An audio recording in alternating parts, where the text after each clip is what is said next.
Yes, people. We are back live. We are back live on the Sarcasm City TV YouTube for another edition of the ManDem United podcast meets Ballers at the Bridge podcast meets Talking at Tottenham Talk podcast, where we're discussing all things Manchester United, Chelsea, and Tottenham Hotspur. And I'm joined by the representatives of those podcasts all the way from the West Coast. My brother Peter is in the building, and also Jez is here as well, representing Spurs. We'll go to you first and foremost, Peter. What are you telling me? You good? Yeah, man, I'm good. I'm good. I can't complain. Hope everybody's doing all right. Yeah, man. Excellent. Love to hear that. And of course, last but not least, Jez, what are you saying? You good? I'm good, man. Voices, yeah. Yeah, Jez is blessed sat in front of that fan. You know what I'm saying? And you having the time of his life over there. And that. Like, yeah, I'm saying. Yeah, you know it's hot, man. Yeah, man, it is. That's why I got my fun on, but it is what it is. But yes, people, like I said, Manchester United, Chelsea, and Spurs, that's what we will be talking about. So please make sure you keep all your comments and questions Manchester United, Chelsea, and Spurs related. And whether you're watching this live right now or you're watching this back afterwards, hit the like button on the video. Vitally important you do that. Hit the like button on the video. Share this across all the socials as well. Subscribe to the channel, Sarcasm City TV. Make sure you follow all the ManDem as well. Make sure you follow me, Kasima, right there on Twitter and Instagram at That's Me Flawless. You can retweet and like from my Twitter, share from my Instagram as well, people. Well, I think there's only one place to start. Out of the three of us, two of our teams played each other. Chelsea 2, Tottenham 2, eventful game, eventful on the touchline between the two managers. Like goals. What was I gonna say? Now, what's the name of the referee again? I forgot his name. I'm laughing so much. Anthony Taylor. Yeah, that's it. Anthony Taylor screwed over Chelsea per usual. Like this is just regular stuff. Like every slide when Lewis was on the Q&A yesterday, just listing off the shit that Anthony Taylor's done to Chelsea. This guy be getting away with murder at the bridge. He legit does. He be getting away with murder. There's no way Spurs should have got a result. There is no way. But we'll start with you, Peter, who's probably the less happier out of the two about the point. Your thoughts on the game, etc. Look, man, we played well. We were better than them. Match fixing. Antonio Conte had to match fix some more. It is what it is, man. Good for him. Hair's still fake, though. Jez, I know you're the happier out of the two. Your thoughts on the game of getting away with a point at a place that you do terrible at. Bro, got away with murder. Saw an insane stat. We scored more goals in that game that we did in the pitch, I think 7 seasons or 7 years before, which was 1 goal. So it's like, fucking hell, like I said, man, like, did I think we performed well? Not really. We were getting battered, to be honest. But like I said, I felt like we could get the result because I saw that forward lineup. That's why I actually went for 2-1 win, because I actually wanted to back the team. And to be fair, even though obviously we get into the what happened with the refereeing decisions, it did end up getting the result. So it's like I gotta give the team some sort of credit in it at the end of the day. Yeah, all right. And speaking of that, you mentioned it, Judge, and we'll stick with you on that. Refereeing decisions. I'm saying that was at the forefront of the game. Chelsea fans, all on socials, all on live streams, have been irate. So we'll start with the first one, the tackle on Havertz. I believe it was... Who made the tackle? I can't remember who made the tackle. Bentancur. There we go. This guy somehow escaped the yellow. Nobody on their team got yellow cards, by the way.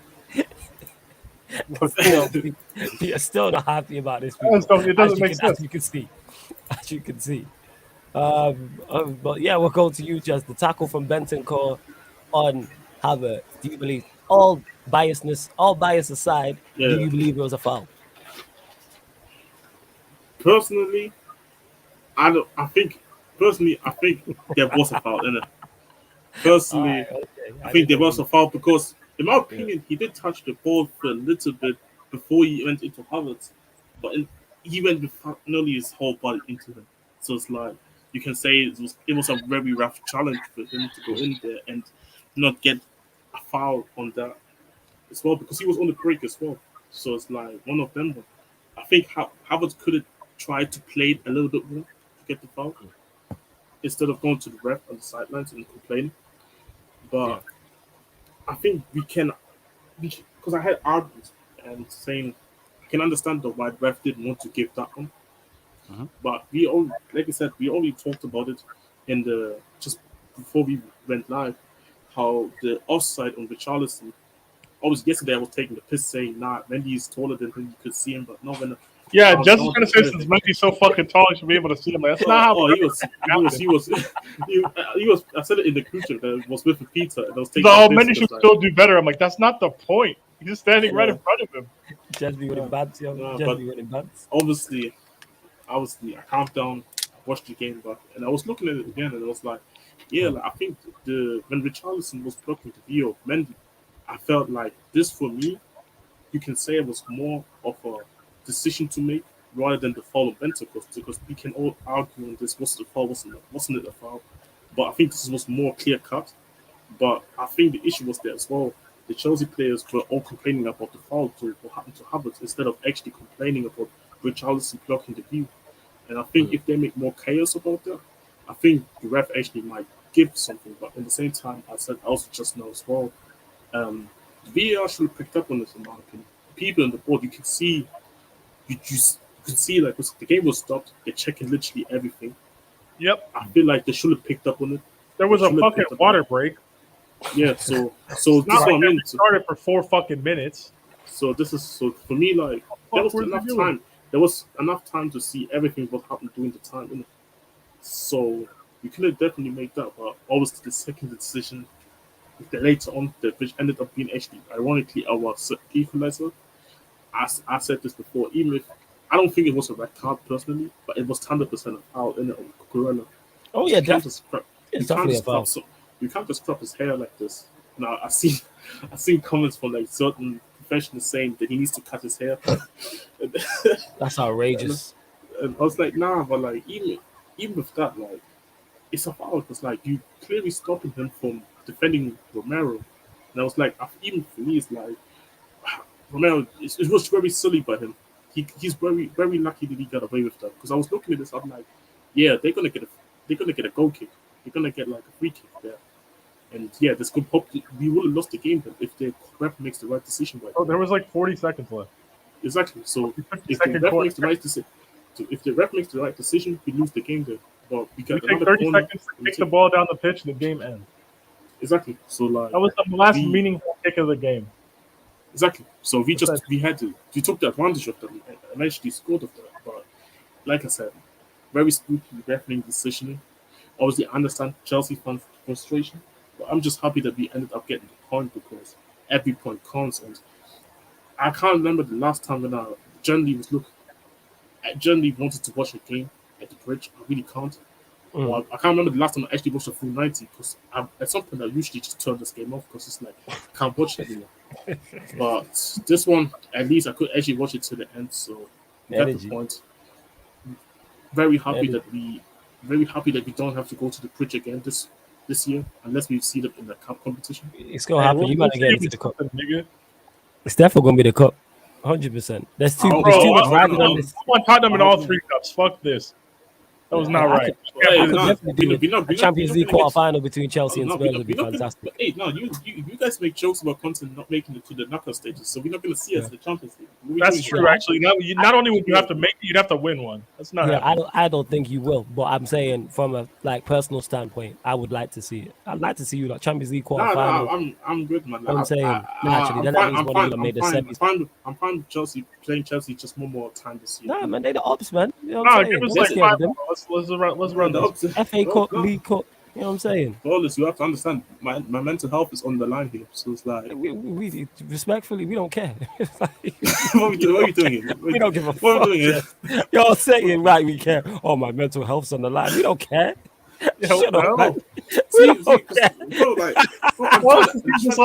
You think he cares for your mental health? This guy, ironically from Jesse, was in the chat, yeah, when my team was getting packed by Brentford, running bad banter and bad jokes.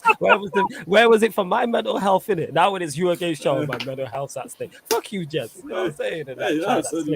It's my own benefit. My own benefit. Hey. I thought you know what Jess got there to say when he's like, hey, hold that, Jess. We don't give a fuck. No, you know yeah, we don't care, nigga. Shut up, man. I need to make sure FA and UEFA make sure we don't see Chelsea again. That's Nah, all I man, gotta therefore say. the FA One more this season. Why have I just seen somebody defending Darwin Nunez's decision to headbutt somebody in the game? All right, let's talk about it. Go on, go to it. Why? Let's Why talk do about people it. on Twitter think that's soft? To give someone the intent is to headbutt someone. You can't do that. There's a precedent. You just can't. Yeah, Like, facts. guys, you don't have to swing your head all the way back and crack someone's skull to get a 3-game ban. The force on the headbutt is not what triggers the violent conduct. It's the intent. Like, you shouldn't be allowed to try and punch somebody and miss and escape punishment in football. I'm sorry.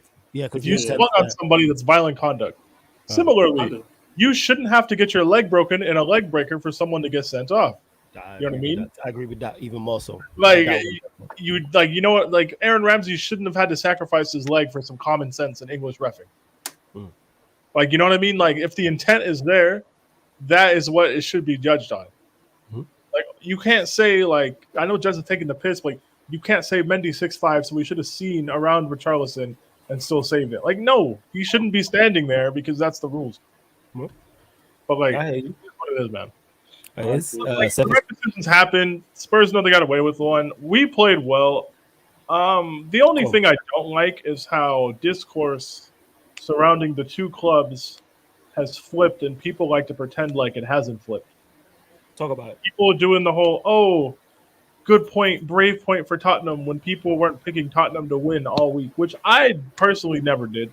I still think we should have won that game. I feel aggrieved for not winning that game. It's disappointing. But, like, I didn't rate the team that highly coming into this. I still think we have a better team. I don't know how you've watched that fixture and decided that Tottenham are the better club or have the better players. I don't know how you get to that conclusion. If you do, fair enough. You probably support Tottenham, and that's a sad existence. But whatever. Do what you got to do. I don't give a fuck. Yeah, hold on. But nah, man, it is what it is. Saif is mentioning FA Cups for Conte. Hey, I got news for you, brother. Yeah, so he says, "Oh yeah, go back and watch." We'll probably get to it, but yeah, watch yesterday's Q&A man. where Peter absolutely just. I got a bridge in Nigeria to sell you, Saif. FA Cup for Conte would make him a cult hero at Spurs. That's how much they're starving for trophies. Of course, any manager who wins them a domestic trophy is going to be that guy. 100%. Hey, you're telling me the man with one domestic cup in his decade long of managing is going to win a domestic cup at Spurs? All right, man. I don't think so either. I'm just saying if it did happen, then he would be a hero. If my nan had wheels, she'd be a taxi. Yeah, man. Shout out to, you know what I'm saying? She'd be a bike or whatever. I'm saying, oh yeah, that was it. She'd be a taxi or whatever. Shout out Saeed every single time. Big up Flawless Peter and just big up to Utah Heart. He says, I can't lie. The Tottenham podcast name is fire. The team really isn't. No, thank you. I'll take credit. Bro, Tottenham's front three is cool. The rest of the team is not good. Yeah, the rest it's them and Basuma. It's the front three and Basuma, and that's it. Bro, I'll be honest. Basuma fucking celebrating that point like he did something is killing me, man. Yeah, man, shamelessness. Like 3 touches. Do your thing, man. He's already like 3 touches the whole game, maybe. He already feels the club, man. Hey, he feels the club hype. I'm not gonna make the obvious joke here. I'm gonna let it go, but it's what it is, man. He feels the club. Yes, thank you for letting the obvious joke go. Thank you. I appreciate it, Theo. Man, thank you. We know on Twitch, man. I appreciate it. This guy is a menace, yo. I didn't say anything. Because first when you said it, I was like, huh? And it clicked what you was going, where you was going in it. It clicked. This guy said feels the club. I had to. Hey, man, I didn't say it. Hey, Ryan, respectfully, this isn't about Liverpool. We don't give a fuck. Yeah, we don't care, man. Back post. We can talk about Liverpool because No. No one cares. No one cares. This is not the Liverpool show.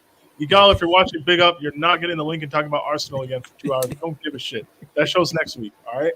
We don't care. Right? I don't want to talk about Arsenal for 2 hours again. I don't give a shit, man. Don't care. Safe says, I know you have fire content on Twitch, Flawless, but YouTube is my home. Won't leave it. I appreciate seeing you on both. Safe, respectfully, love that. That's lame, man. Just Twitch.tv. It's not hard. Make an account. It takes 3 minutes. Yeah, Safe, get onto Twitch as well. You know what I'm saying? And the content is just as good over there as it is over here. Safe, it doesn't take long to make a Twitch account. Twitch.tv, make your account, and then just hop in the chat. Like you're basically straight up, Safe, you're missing probably 60% of the content if you're not on the Twitch. Because we do the content over there. Obviously, we don't care about Arsenal. But the thing that just bothers me over this whole weekend is also we saw this game just now. Son and United getting trashed. Liverpool just obviously drawn to Crystal Palace. But how are Arsenal fans getting away with the fact they talking about challenging with City for the league this year because of the because they're top after 2 match days. You know what I'm saying? Same way you was bigging up Frankfurt being 12th. It's the same shit. Hey, Stuttgart. Sorry, Stuttgart. Yeah, we know. Yeah. Stuttgart wouldn't win a European trophy like Frankfurt. Yeah, I apologize, Stuttgart. Innit? Inside joke from before the stream started. People. Surfer says, "Fuck you, Jez." That's the tweet. You know what I'm saying? Yeah, I hear that, Surfer. I hear that. And Taha said, "Winter Surfer, I will like and retweet." You know what I'm saying? Like, Danny says Chelsea fans quick to point out that Benton Kerr tackle should be looking more at Jorginho for giving away the ball next to his box leading to the goal. I've said this, not so much in terms of that, in terms of Chelsea fans being upset at Anthony Taylor. I fully understand. But if my attacking players and their attacking players and defensive players did what they were supposed to do, they win that game regardless. That Havertz misses criminal. The Sterling misses criminal. Jorginho getting caught in his own box is criminal. Richarlison, even if he wasn't in the line of Mendy, I still think Mendy should do better because it's not a powerfully struck shot whatsoever.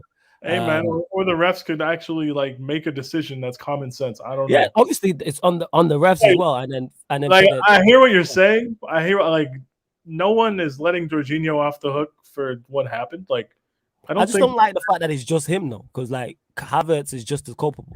That's the thing. Like first of all, we took the lead after that anyways. If we really like are being serious, the second goal is like inexplicable and just like how that was given or like why hair pulling is not. I don't know. Like why hair. The thing is in the replay, Anthony Taylor's in the replay. Like he's right there. Cucurella's the guy with the biggest hair. Like surely out of the corner of your eyes you can see that. He's in the replay. The funny thing is somebody's to the side. What are we looking at, man? Like. And then also, if that happened in minute 80 and we had 10 minutes to win the game, we probably would feel different. We probably would be like, we didn't do our. That's basically the last kick, man. Yes, Havertz should have scored. Don't get me wrong. We took the lead after that anyways, though. But yeah, Sterling probably should have scored. Sterling and Havertz both should have scored 100%. Like, more than one thing can be true. Like, don't do this. Don't look at the refereeing decisions. Blame your own players. We are like blaming our own players. But like, guys, some of the stuff that happened is not even like I'm not even that upset about the tackle and the decision. Like, on one hand, Havertz is a bitch. I don't care that he doesn't get called. He doesn't deserve it. Like, I don't care. My thing is the offsides wasn't discussed on the broadcast. There was a melee during a water break that lasted 4 minutes, and no one even picked up on it. That's where I'm frustrated. It doesn't make sense to me. But like, hey man, like I gotta stop expecting the refs to actually do their job, I guess. Yeah, because we noticed, and that's why I say I'm not saying don't be upset at the refs, but me, I'm looking at my players in it. Like, hey, look, the best league in the world has the shittest refs. It's fine. Yeah, like I know what referees are like. This is why it's on the players. Like I say, that Havertz misses. If that's one of my players, I don't care if that's my centre back missing that. I'm irate. You know what I'm saying? I'm hitting the roof about that. That is I can't believe you missed that shit, by the way. I don't want the real criminals to get away with it. I actually tweeted this as well at the time. I was like, yo, if I'm Jake Reese, I'm fighting with him on the pitch right now, bro. Like, what are we doing here? Because the funny thing is, I put Chelsea games and I see Reece put in good crosses, but nobody is actually converting them. I'm pushing my right wing back to do this. Bro, if I'm Sterling and Reece James, I'm like, you niggas are trash that play up here. I don't know. Like it's unfortunate, man. Like, yeah, Sterling missed his chance. Sterling created the second goal and created Havertz's first chance. Reece the ball in a play for Havertz when he backheeled it. Yeah, that was Sterling. Yeah, that was that was a really good save. Hey, man, but Sterling can't create chances, guys. All he can do is run to the back post and tap it in. Hey, tell Prime that. You know what I'm saying? And that's Prime. You know what I'm saying? Guys, casual racism, man. It is what it is. Oh yeah, we know Prime and asking Chelsea players, but you know, we you know what I'm saying, allegations. I don't like how our fans tried to pigeonhole Sterling into like he only has these attributes and he can't do anything else. I'm like, I just don't think you guys watch the sport, or you guys are just racist. Like maybe we do take this racism thing very like serious. Like we embrace it. I don't know. People telling me Sterling couldn't create. I'm like, guys, what? What do you mean? Like, do you see how inept our players are? Yeah, he had a good game. He was running into the right pockets, dribbling the ball with it, driving with it, and causing just a high chaos, which I Bro, didn't see. Sterling is just chaotic. Like, he just makes Tottenham have to do a bunch of shit that they don't really want to do.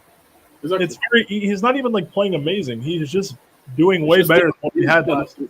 Being a nonsense, bro. Like, at least like how because Werner was just there making runs, but which is at some point you can just pick up how he does it. But The thing is with Werner, every time he would drop in to get the ball, he would lose it. Exactly. So it's like you really didn't have to really plan, but with Sterling, you can see like just because Sterling has been reduced to being more of a poacher at City, people think you can't do the other thing. Yeah. Because they don't see it every week. Yeah. Now people are like, oh, like I have people telling me I didn't know Sterling was this good. I'm like, he's been in this league for 10 years. What are you talking about? Like, what do you mean you didn't know he was this good? What is this? I don't think Sterling's been amazing. I just think he's been good. Yeah. But just the thing though, like, yeah, you haven't seen Wenger being good though. That's true. Since Hazard left, we haven't seen Wenger being good. That's the issue. Since Hazard left, we've had nothing, man. Facts. Big up to Eddie every time. So shout out the boys. Hit that like. Chat Mafia was good. Lewis is still not over. Anthony Taylor Ting says 1 like equals 1. Fuck Anthony Taylor. Brush says Chelsea were robbed. The less said about United, the better. Liverpool out of the title race. To see Liverpool in the mud when they're supposedly the best team ever is fantastic. I love that because they look bad today. The best They look bad today. At least, like the solace I have about this weekend is like, at least fans of other clubs can be like, well, that wasn't right. That was kind of like, you know, I called it. I was here like, yo, that's just. I don't care about Chelsea, but yo, wrong is wrong, isn't it? Like, I'm not just gonna lie. People like, I saw Liverpool fans were like, wow, no way they didn't call that. I'm like, hey, like, so I'm not crazy, right? Like, I don't. The first one I could kind of hear it. The second one I was like, no way. I think that's a foul. I seen it. I'm like, yo, this is a foul.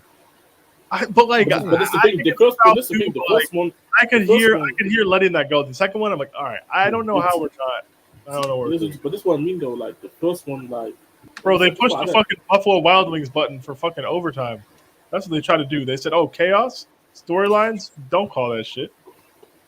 Funny enough, like this was actually because the funny thing is here, this was the first time I remember I scored from a corner at the time. Like I think we didn't score like a corner until like last year in January. Jesus.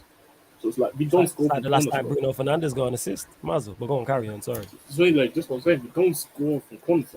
That's your vice captain, man. What the hell? Hey, my vice captain. You know what are you talking about? Not my person.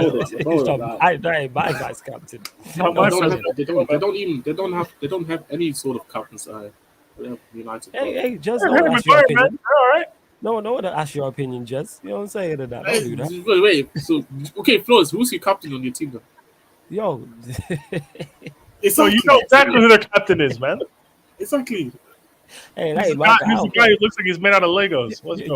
You can have an armband that don't make you my captain. Same way we can have the same surname. We ain't family. You know what I'm saying? That's what it is. You can share the same blood. I don't know you. I'm saying, this is just convenience. Yo, I almost forgot that you guys got smoked for nothing.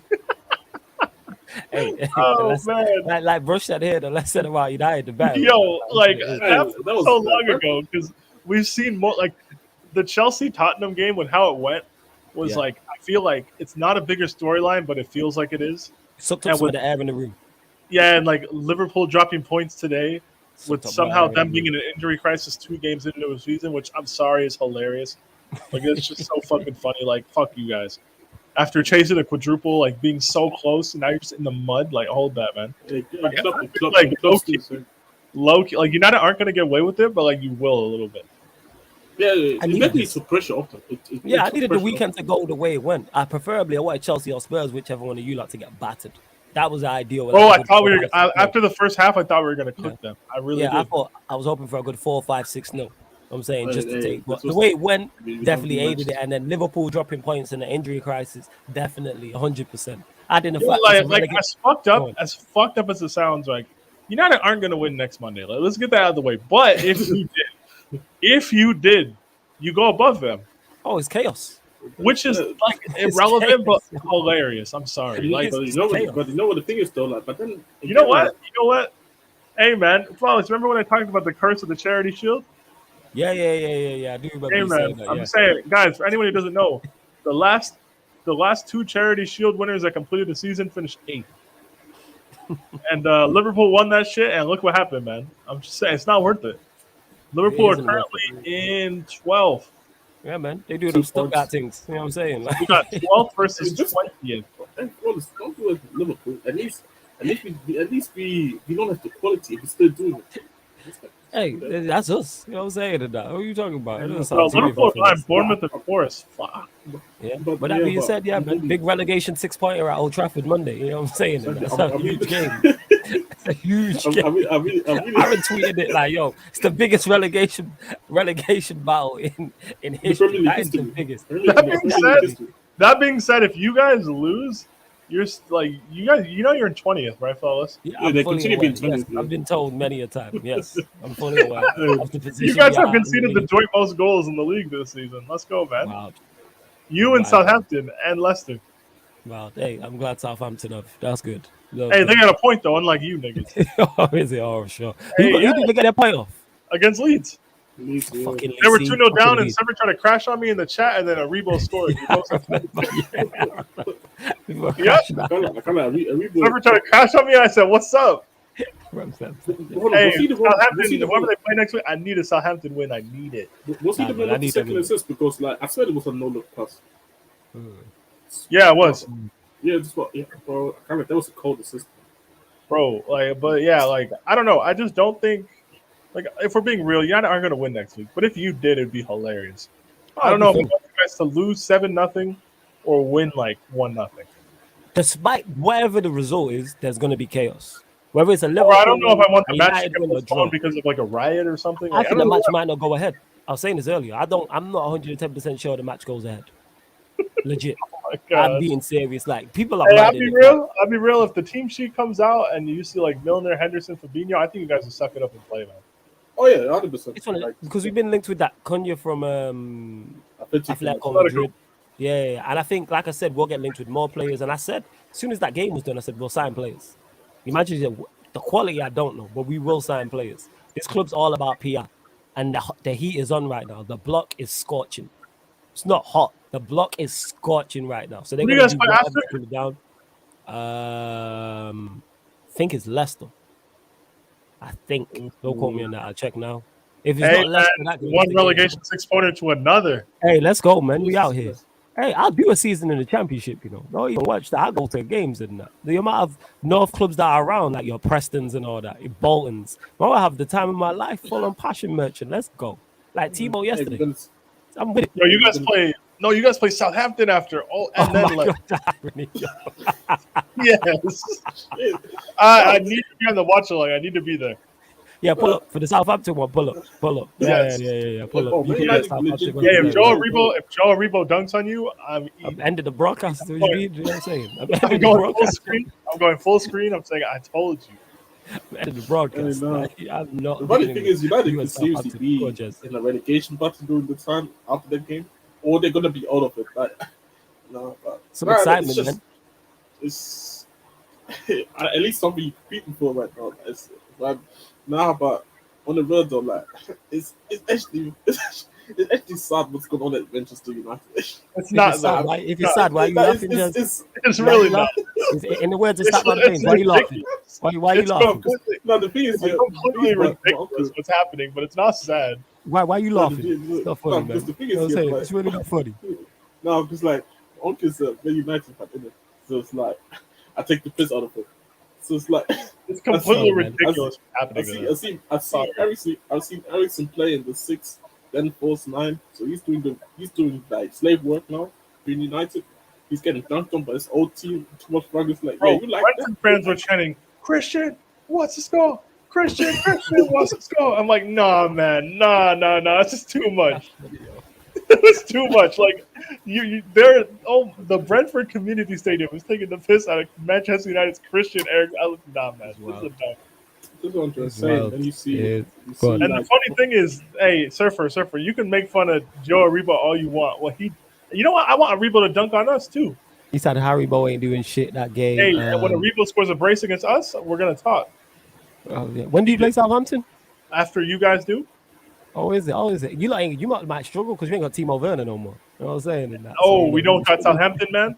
Southampton man I'm against sure Southampton. Sterling can take over Southampton man's duties, scoring the 30, Hey, 40, we looking at Havertz and the rest of them man very closely if they don't do what Werner did against Southampton. And that. I'm just saying. We look at them right now, bro. What are you doing?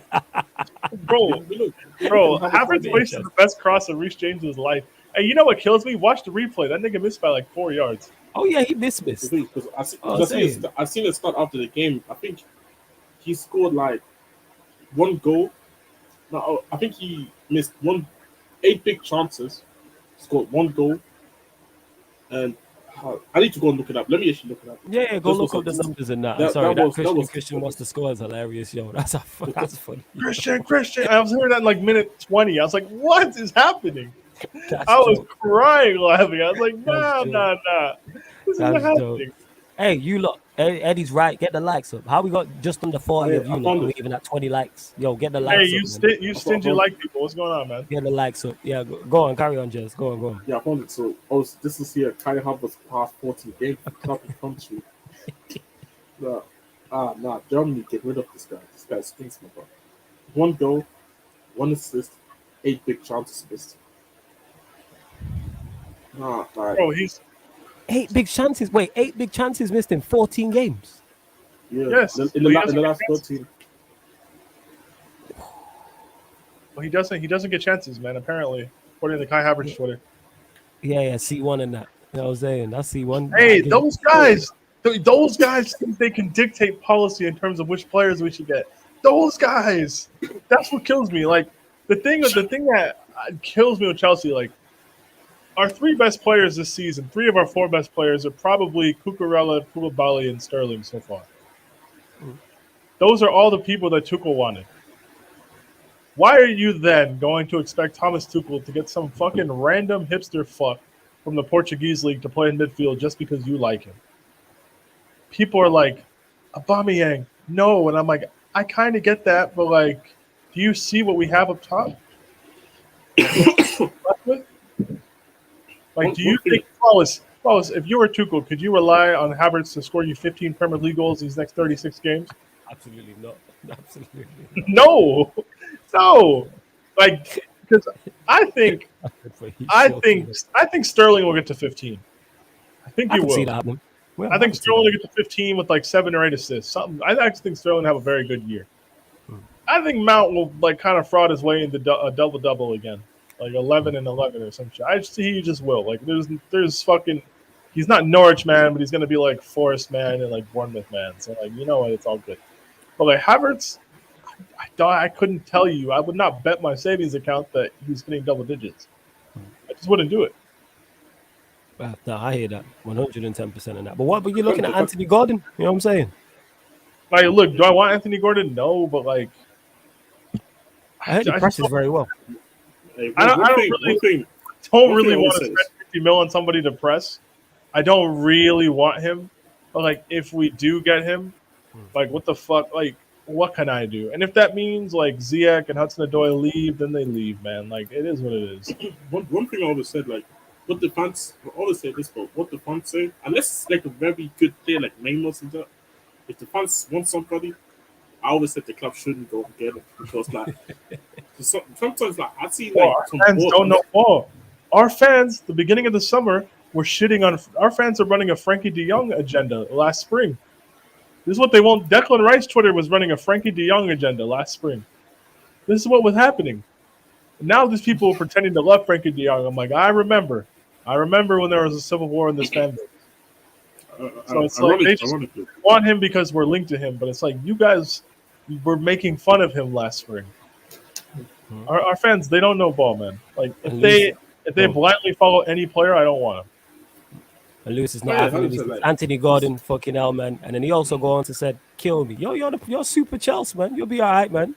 You'll be all right, Lewis. You know what I'm saying? You're world champs, 2021 Club of the Year, all that good stuff. Go on, Jez.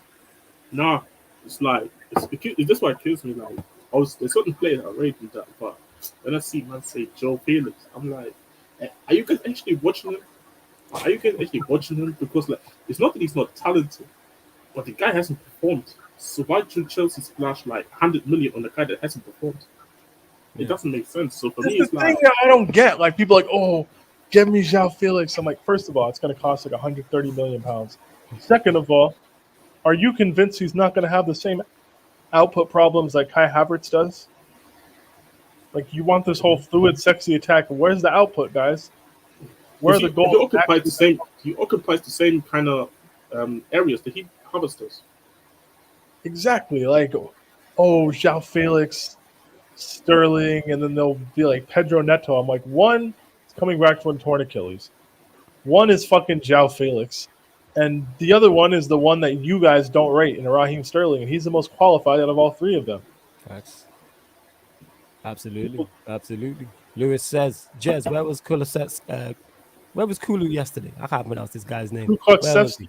That's Yeah, that's a a standard name. Kulusevski. Yeah, Hey, I'm let's just, go, man. No. To be honest, like our whole front three didn't have a good game. To be honest, like Chelsea defense was just on it, bro. Like when Emerson's not making any sort of help for Kulusevski, and then yet he's getting locked up with Koulibaly, like I said before, for me, top two centre backs in the league before even kicking the ball. And then you had Cucurella there as well, who had also a really good game, helping the out back. Bro, there was no chance that Kulusevski was going to ball 2-on-1 against the post, but like I said, he didn't have a good game. But I always said this: I give Chelsea a defense always praise and say like this is probably the best defense in my opinion in terms of unit, solidity, and also in terms of form as well. Like you barely break the Chelsea defense in my opinion. Like I don't see them getting dismantled by teams like that. Like they're really solid. So it's like, yeah, like obviously I wanted to talk about Son because do you want to talk about Kulusevski? Let's talk about the Son, brother. Because this Son, like I like him, but bro, he gets away with murder too many times, bro. Because I said this before, like if he doesn't score or if he doesn't get GA, he's pretty much like Bruno, bro. Ineffective, doesn't do shit. What? Really? Yes, bro. He's like Bruno. He's like Bruno, bro. I have to say it, bro. He's That's like a Bruno. big statement, you know. If he doesn't get GA, he does. And the thing is, because that's why I say the reason why he's better than Bruno is because he's at least intelligent and knows how to get his GA compared to Bruno. With Bruno, it's like hopefully my power shots just go in. But he's clever with it. He makes clever. Well, Son's not like he's not like a high volume player in that aspect. Like Bruno will just spam that shit from like 30 yards away, and you're like, oh, all right. But in terms of just ability, I think they're just very similar. I think they have no ability on the ball, tragic ball, can't pass the ball, can't link up the ball. His dribbling is mediocre. His pace is gone. He can't beat them, man. It's like it's predictable what he does. To be honest, like I'm 100% when I first looked at the lineup, I was thinking, Loftus Cheek at right wing back. I was like, yo, why is Reece James not playing? I was like, because he knows he's gonna be there locking up Son. Because he knew Son is gonna cut in on his right, so he's gonna make sure he's gonna defend too. So for me, it was like, bro, it's just don't get it twisted. Like he's an elite player, in my opinion. But for me, it's like he can be very he can be a liability if he doesn't get involved in games.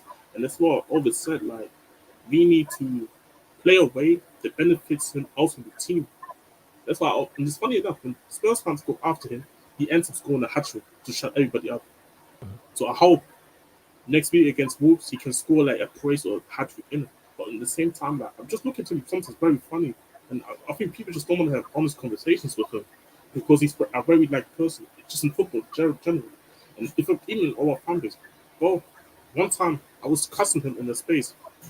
Bro, I had to leave the space, bro, because man just were going on to me.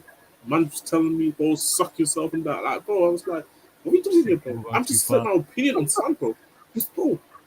And let's be honest, he's a proper punch player. There's a part in the season here where he's just things off the place. Like, he's things, bro. Like, sometimes I even ask myself, yo, should I take Havertz for that period, bro? I would prefer Havertz because at least Havertz, you can maybe link up the game for just a little bit. He can't link up the game whatsoever, bro. And it's just smelly, bro. But he's an elite finisher. He's an elite finisher. He's intelligent with his runs, and he links up really well in terms of Kane. Just know they just have the perfect connection right there.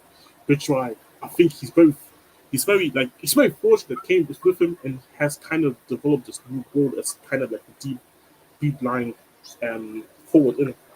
So it's like, like we definitely need some more. We definitely need somebody as a forward, in my opinion, because obviously when Richarlison came on and he came off, I saw it different though. I see something at least going forward, or at least trying something different in the forward line, because Richarlison's not even the best presser anymore. He's kind of lazy with it as well, but Richarlison gives you at least some sort of intensity. So for me, it's like, nah, man, I had to get it off because it was on my mind, because I was rewatching the game and I was like, Jesus Christ, I remember, I think Kulusevski played him to get the ball in, and I was like, yo, son, finish it with your left and just take it first time or so. But he just utterly installed on the attack. And then Chelsea just defended well and just got rid of it. But I'm just saying that sometimes I look at some very funny in it, because I think out of all the front three, he's the least. When I say just in terms of, he's the most limited, bro. He's the most limited. Yes, this is what I'm looking. Literally, what I'm trying to say. If we're having before you go, Peter, to anyone in the chat, if you talk rubbish in the chat, I will block you in it. You know what I'm saying? Simple as that. You can't jump in the chat not knowing us, don't know anyone to insult me. You know what I'm saying? Whether that's me, whether that's another panelist, whether that's someone in the chat, not running here. That wouldn't happen anywhere. You wouldn't turn up to where anywhere else where a group of people are and start insulting people. So that's not running here. There's other channels for that. Sarcasm City TV is not the channel for that. If you're part of the group and running banter jokes, cool. They're not coming like, no. You know what I'm saying? And that. Cause I know. Yeah, if we don't recognize your name, like, you're not running bants in it. You know what I'm saying? And that. Like, you can do that. Like, if Taha makes a joke about cool, because Taha's a regular here. Black Diamond, another one. I'm just pointing out those two. James, another regular. If he says, like, that's calm, but I'm not having new people land here and want to insult me or one of the panelists, like I said, or someone in the comments, like, nah, that's not happening. Wouldn't do that anywhere else in any other walk of life. So it's not. There may be other channels for that. I don't tolerate that. I know some of you lot have been blocked before and made new accounts. That's not running. But yeah, go on, Peter. For me, in terms of like Son, he struggles with pressure on his back and face, and like with his back to goal. Like where he has to collect the ball and turn and then really like combine. If you can simplify what he has to do and get him running towards goal in the left-hand channel, then yeah, he's at his best. But like what I noticed is it was a lot easier for Reece and Ruben and Kante to just pinch the ball off Son and Sessegnon on that side than it was to go get the ball off Royale and Kulusevski. Because Kulusevski is used to playing on the half turn. Son, like in games like Sunday, that's not really what he does. It's like Son's at his best when Kane can drop in, pick up the ball in pockets of space, and then play it through. They almost scored like that. That's when they're at their best, right?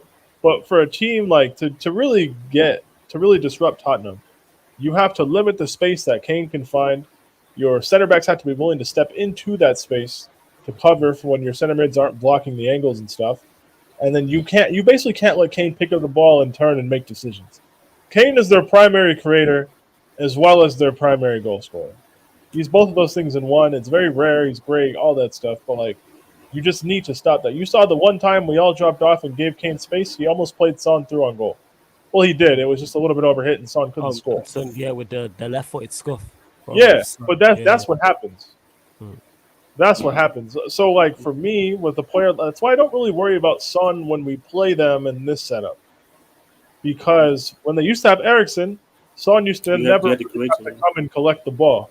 He used to just be able to run into channels and stuff. Now, with the front three, how it is, and having wing backs either side of them, they play more narrow. They kind of have to combine in certain areas. And with going system for system off the ball, you're able to really match up. Like, Son's not running Reece James. He's not. I run Azpilicueta. That's why Azpilicueta didn't start. Yeah. That's why I say it was clever, but Tuchel for putting Reece there instead of Azpi. Oh, we all knew, like, we had that conversation in our group chat, like, guys, if Azpi starts, we're losing. Like, it's why he's not going to start. That's why I thought they were going to just throw the money down and buy Fofana and throw him in that game. But I was like, you know what? Reece at center back, Ruben at wing back, I'm not mad at it. Like, we've seen that work before. It did work. Well.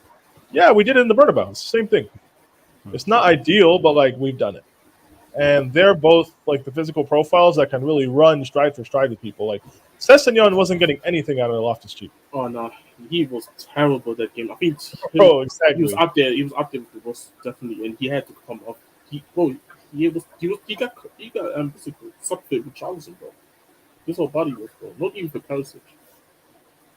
But nah, it's just for me, like with Son, don't expect him to be something he's not.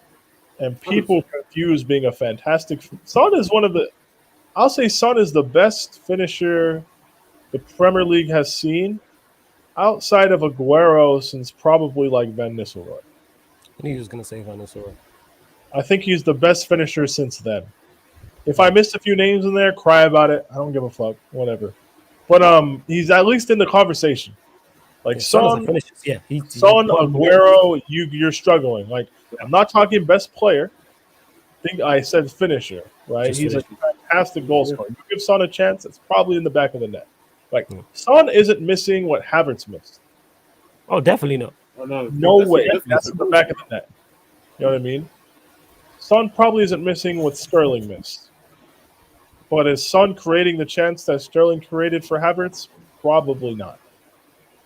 You know what I mean? Like, it's different kinds of things. Like, he's great at what he does.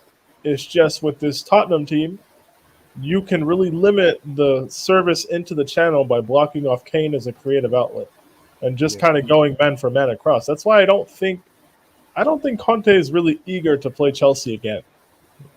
No, we've played them 4 times.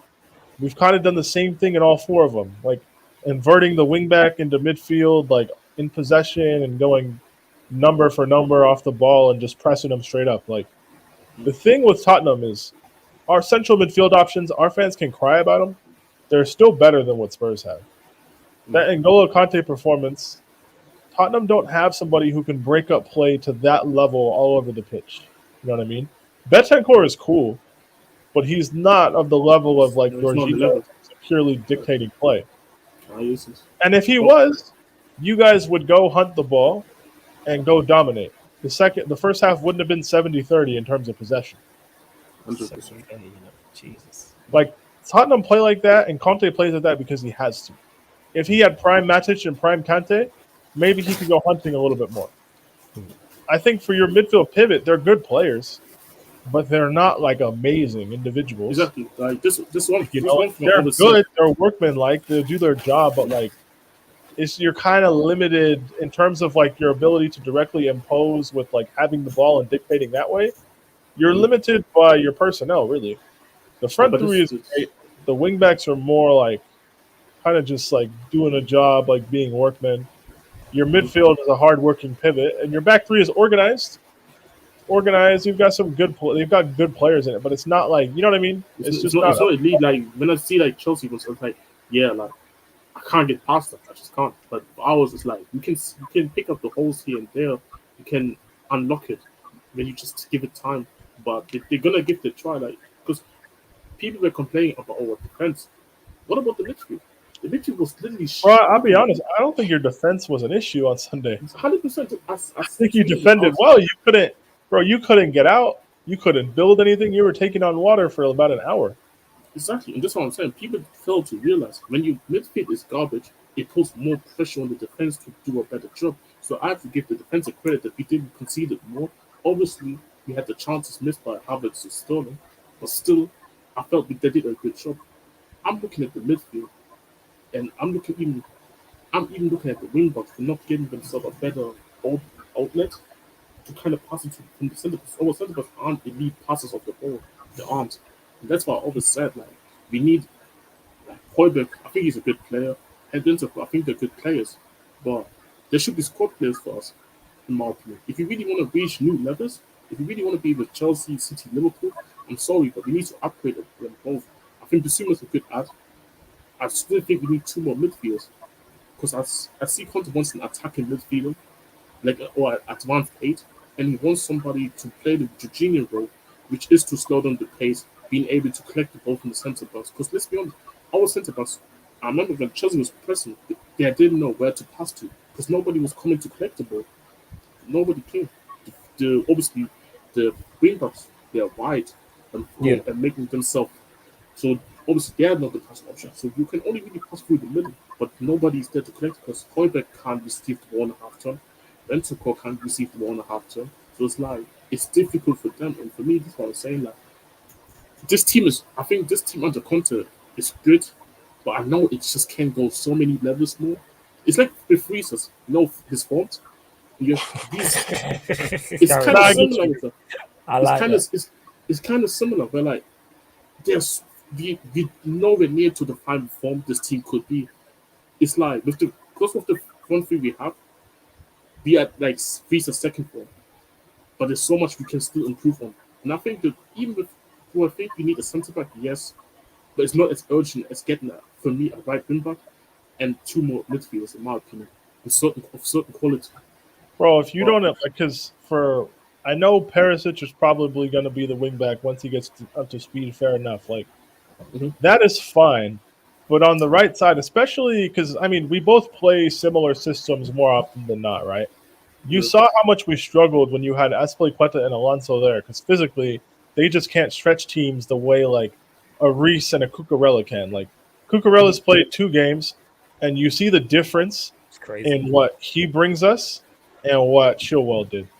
I respect Chilwell for what he was doing. Cucurella is better at the sport of football. Like it just is what it is, man. Like I'm not even talking about the set piece, the delivery, the technique with somebody like a Koulibaly. I'm not even talking like from a back three perspective. I think our back three is better than yours because I think Koulibaly and Thiago Silva are better on the ball than what you guys have, which I don't think should be controversial or really debatable. And like, it's not controversial. But like, guys, Koulibaly is making passes that Rudiger was never seen. He just is. Never mind the technique on the volley. I don't know why my center back has better technique in the box than my striker, but whatever. Like that's the problem. Fair enough. But like, cool. But it's just, and with our wingbacks, like Reece and Cucurella are just better players than what you have. They just are. I said this, bro. Like I'm dying to have just Chilwell type of wing back at right wing back right now. I'm just dying for that because like I understand Spence, cool, like future and he has the raw ability. I get that. Bro, Spence needs time to develop, and he needs games. It's not there. It's not ready. So for anyone saying he is like, I know Forrest got promoted with him in the team. I understand it. I watched a good bit of Jed Spence last year, and at no point did I think, he's making a difference in the Premier League next season. No, 100%. Never thought. And I saw I arguing with people legitimately. And I saw them about, how we talked about on the day of killing for the badge. I had to ask somebody for Spence abilities that can help us right now. He's gonna die for the badge, bro. What do you mean by that? So are we just gonna? That's not gonna help you when you're penned in at Stamford Bridge, bro. That's not gonna help you. If you want to start to Spence on right, obviously he wasn't even chosen for the bench because Conte actually came out saying that he wanted more balance in terms of having more attacking option on the bench instead of going with 4 right wing backs on the bench, which of course I understand in it. But if Spence started that game, oh my god, he would have gotten killed. You're talking about Emerson White gets killed. Spence, he would have gotten the welcome to the Premier League feeling. The thing is, I think Emerson Royale did as best as he could. Like you guys are just getting swamped down that side. Like the way Koulibaly and Cucurella would hunt the ball back, the way they would combine, like the quick triangles in possession every time Spurs tried to press us in and just playing around them, right? Then you zip the ball into Jorginho's foot. It goes out to Mount playing in the half space on the left, and it's like, damn, 5 Spurs players just got taken out in 4 touches, and it's like, oh shit. 100%. I was like, but the thing is, we've used these tactics every time we played Conte's Tottenham. It's like muscle memory. That's why I'm not worried about actually playing you guys from a tactical perspective. No, I was like, there's always the off chance your front three just gets us, and our front three lets us down, which, like, funnily enough, is kind of what happened. Like, it is what it is. There's always, like, variance in football for stuff like that. But, like, from a tactical perspective, I don't worry about playing that setup unless you guys raise the caliber of players in the wingback areas. And then you're, like, having world-class center backs is cool. You're not going anywhere in a 50-50 fight with Bentancur and Højbjerg against elite teams. Like, you're not going far. Trust me, bro. Like, Jorginho and Conte barely got through the UCL. Barely. Like, you know what I mean? Like, you guys are not – it's not going to work. Like, And that's It's not gonna- like that's not even me being disrespectful. It's like I've seen No, the it's the harsh face. reality, bro. It's a hard reality that a lot of people just don't want to see. And this is something I keep talking about this summer. Yet Conte is happy with the window. So for me, it's like if he gonna keep getting exposed like this, I have to look at the manager and thinking, yo, you wanted these players, but you can clearly tell there's issues in the team in the starting 11. I'm asking myself, why can't we just not buy starts? Because I don't think these players are horrible where like they should be getting sold. But make them at least squad players and buy starters, which we didn't do. Like Richarlison, I understood buying him for the bench because we didn't have anyone literally as a backup striker. And Longley, we literally just got an infant depth because we want to get rid of centre backs like Tanganga and Brody just went to rent. So I understand you bringing him in. Spence, I understand because talent, he has the talent there. And there's ability as well. So you bring him in. But then we didn't truly like. We only brought in 2 starting 11 players. They come straight into 11, and for me, it's like it's just not good enough if you want to really reach those levels because Taha, big up as well. Go on, carry on. Because reality is, that's what I said. We're not going to go to the bridge and dominate. And I see Leicester. I seen Chelsea last season. I think it was last season. Go to Anfield with 10 men and still dominate Liverpool, bro, on the ball. They're still holding possession. So for me, it's like, are we coming to the conclusion we're going to come now with this team, dominate possession, and going to slap Chelsea up? No. Do I believe you can get a result? Yes, but it's going to be a very hard. We need to work very hard in order to get the result. We ended up had to work hard to get the result, even if the referee decision will happen. But yeah, man, like I said, this team can go. There's so many forms this team can go to, and my biggest concern is we aren't trying to address it. That's the biggest issue. All right, you lot continue to get your questions in. Like I say, make sure they're Chelsea, Spurs, or Manchester United related. Get your questions in. It don't have to be about the game. It can be future fixtures as well. So yeah, man, continue to get your questions in. Make sure you hit the like button as well. Let's get the likes up. Go on, Bio. Dan, I think my man of the match was Koulibaly. I was going to say that. I think it was. If you want to say Conte, I'm not upset at you. I think Hugo Lloris had a very good match as well. Made some important saves for you guys. Bro, Koulibaly, he's cold. I don't know why people try to pretend like he wasn't good. I don't get it. Like, there's football that happens outside of the Premier League. Koulibaly on the ball is a lot better than he gets credit for. And I'm glad, people are seeing it and taking note of it. You know why? Well, him and Thiago Silva in possession, when Tottenham are pressing us, they're so good, man. I don't stress. We had Reece, Koulibaly, and Thiago Silva, which is kind of a hilarious back three. But on the ball, they're all good. You know, I don't worry. I don't worry with our guys. He's a good right side centre back, to be honest. I think he's good there. Oh, Reece is good. I'd just rather have him at wing back and have a Fofana or somebody. Yeah, but in terms of Loftus-Cheek is also he's naturally an 8. So his feet are good. You know what I mean? So I didn't worry about and you have Cucurella on the left side, he's a baller as well. I don't worry about those guys in possession at all. I wasn't stressed to be Tottenham's press. I'm like, guys, Betancourt and Højbjerg are not beating our 2 in a football match. They're just not going to beat them. If you bring me Thiago and Fabinho, yeah, we might get snuffed. I'm not going to lie to you. We might. I'm not saying we definitely would, but it could be a long day, right? You bring me fucking Modric and Kroos and what's his name, Casemiro again, we'll run it back. But they're not the level of those guys. You know what I mean? Yeah. But it's just that's what it comes down to. The great thing with the Tuchel and Conte from a stylistic point of view is the systems are very similar. So it's a very honest matchup to me.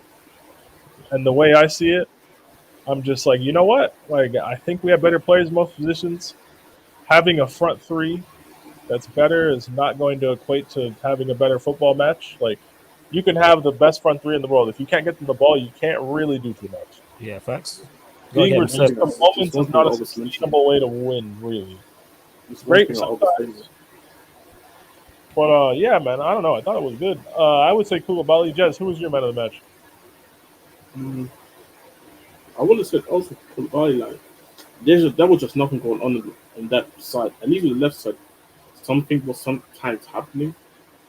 But I don't remember ever even once attacking from that right side. It was just locked up.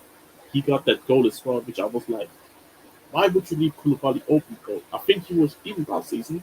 He was one of the centre back. He's got more. I think one of the fuck my sorry.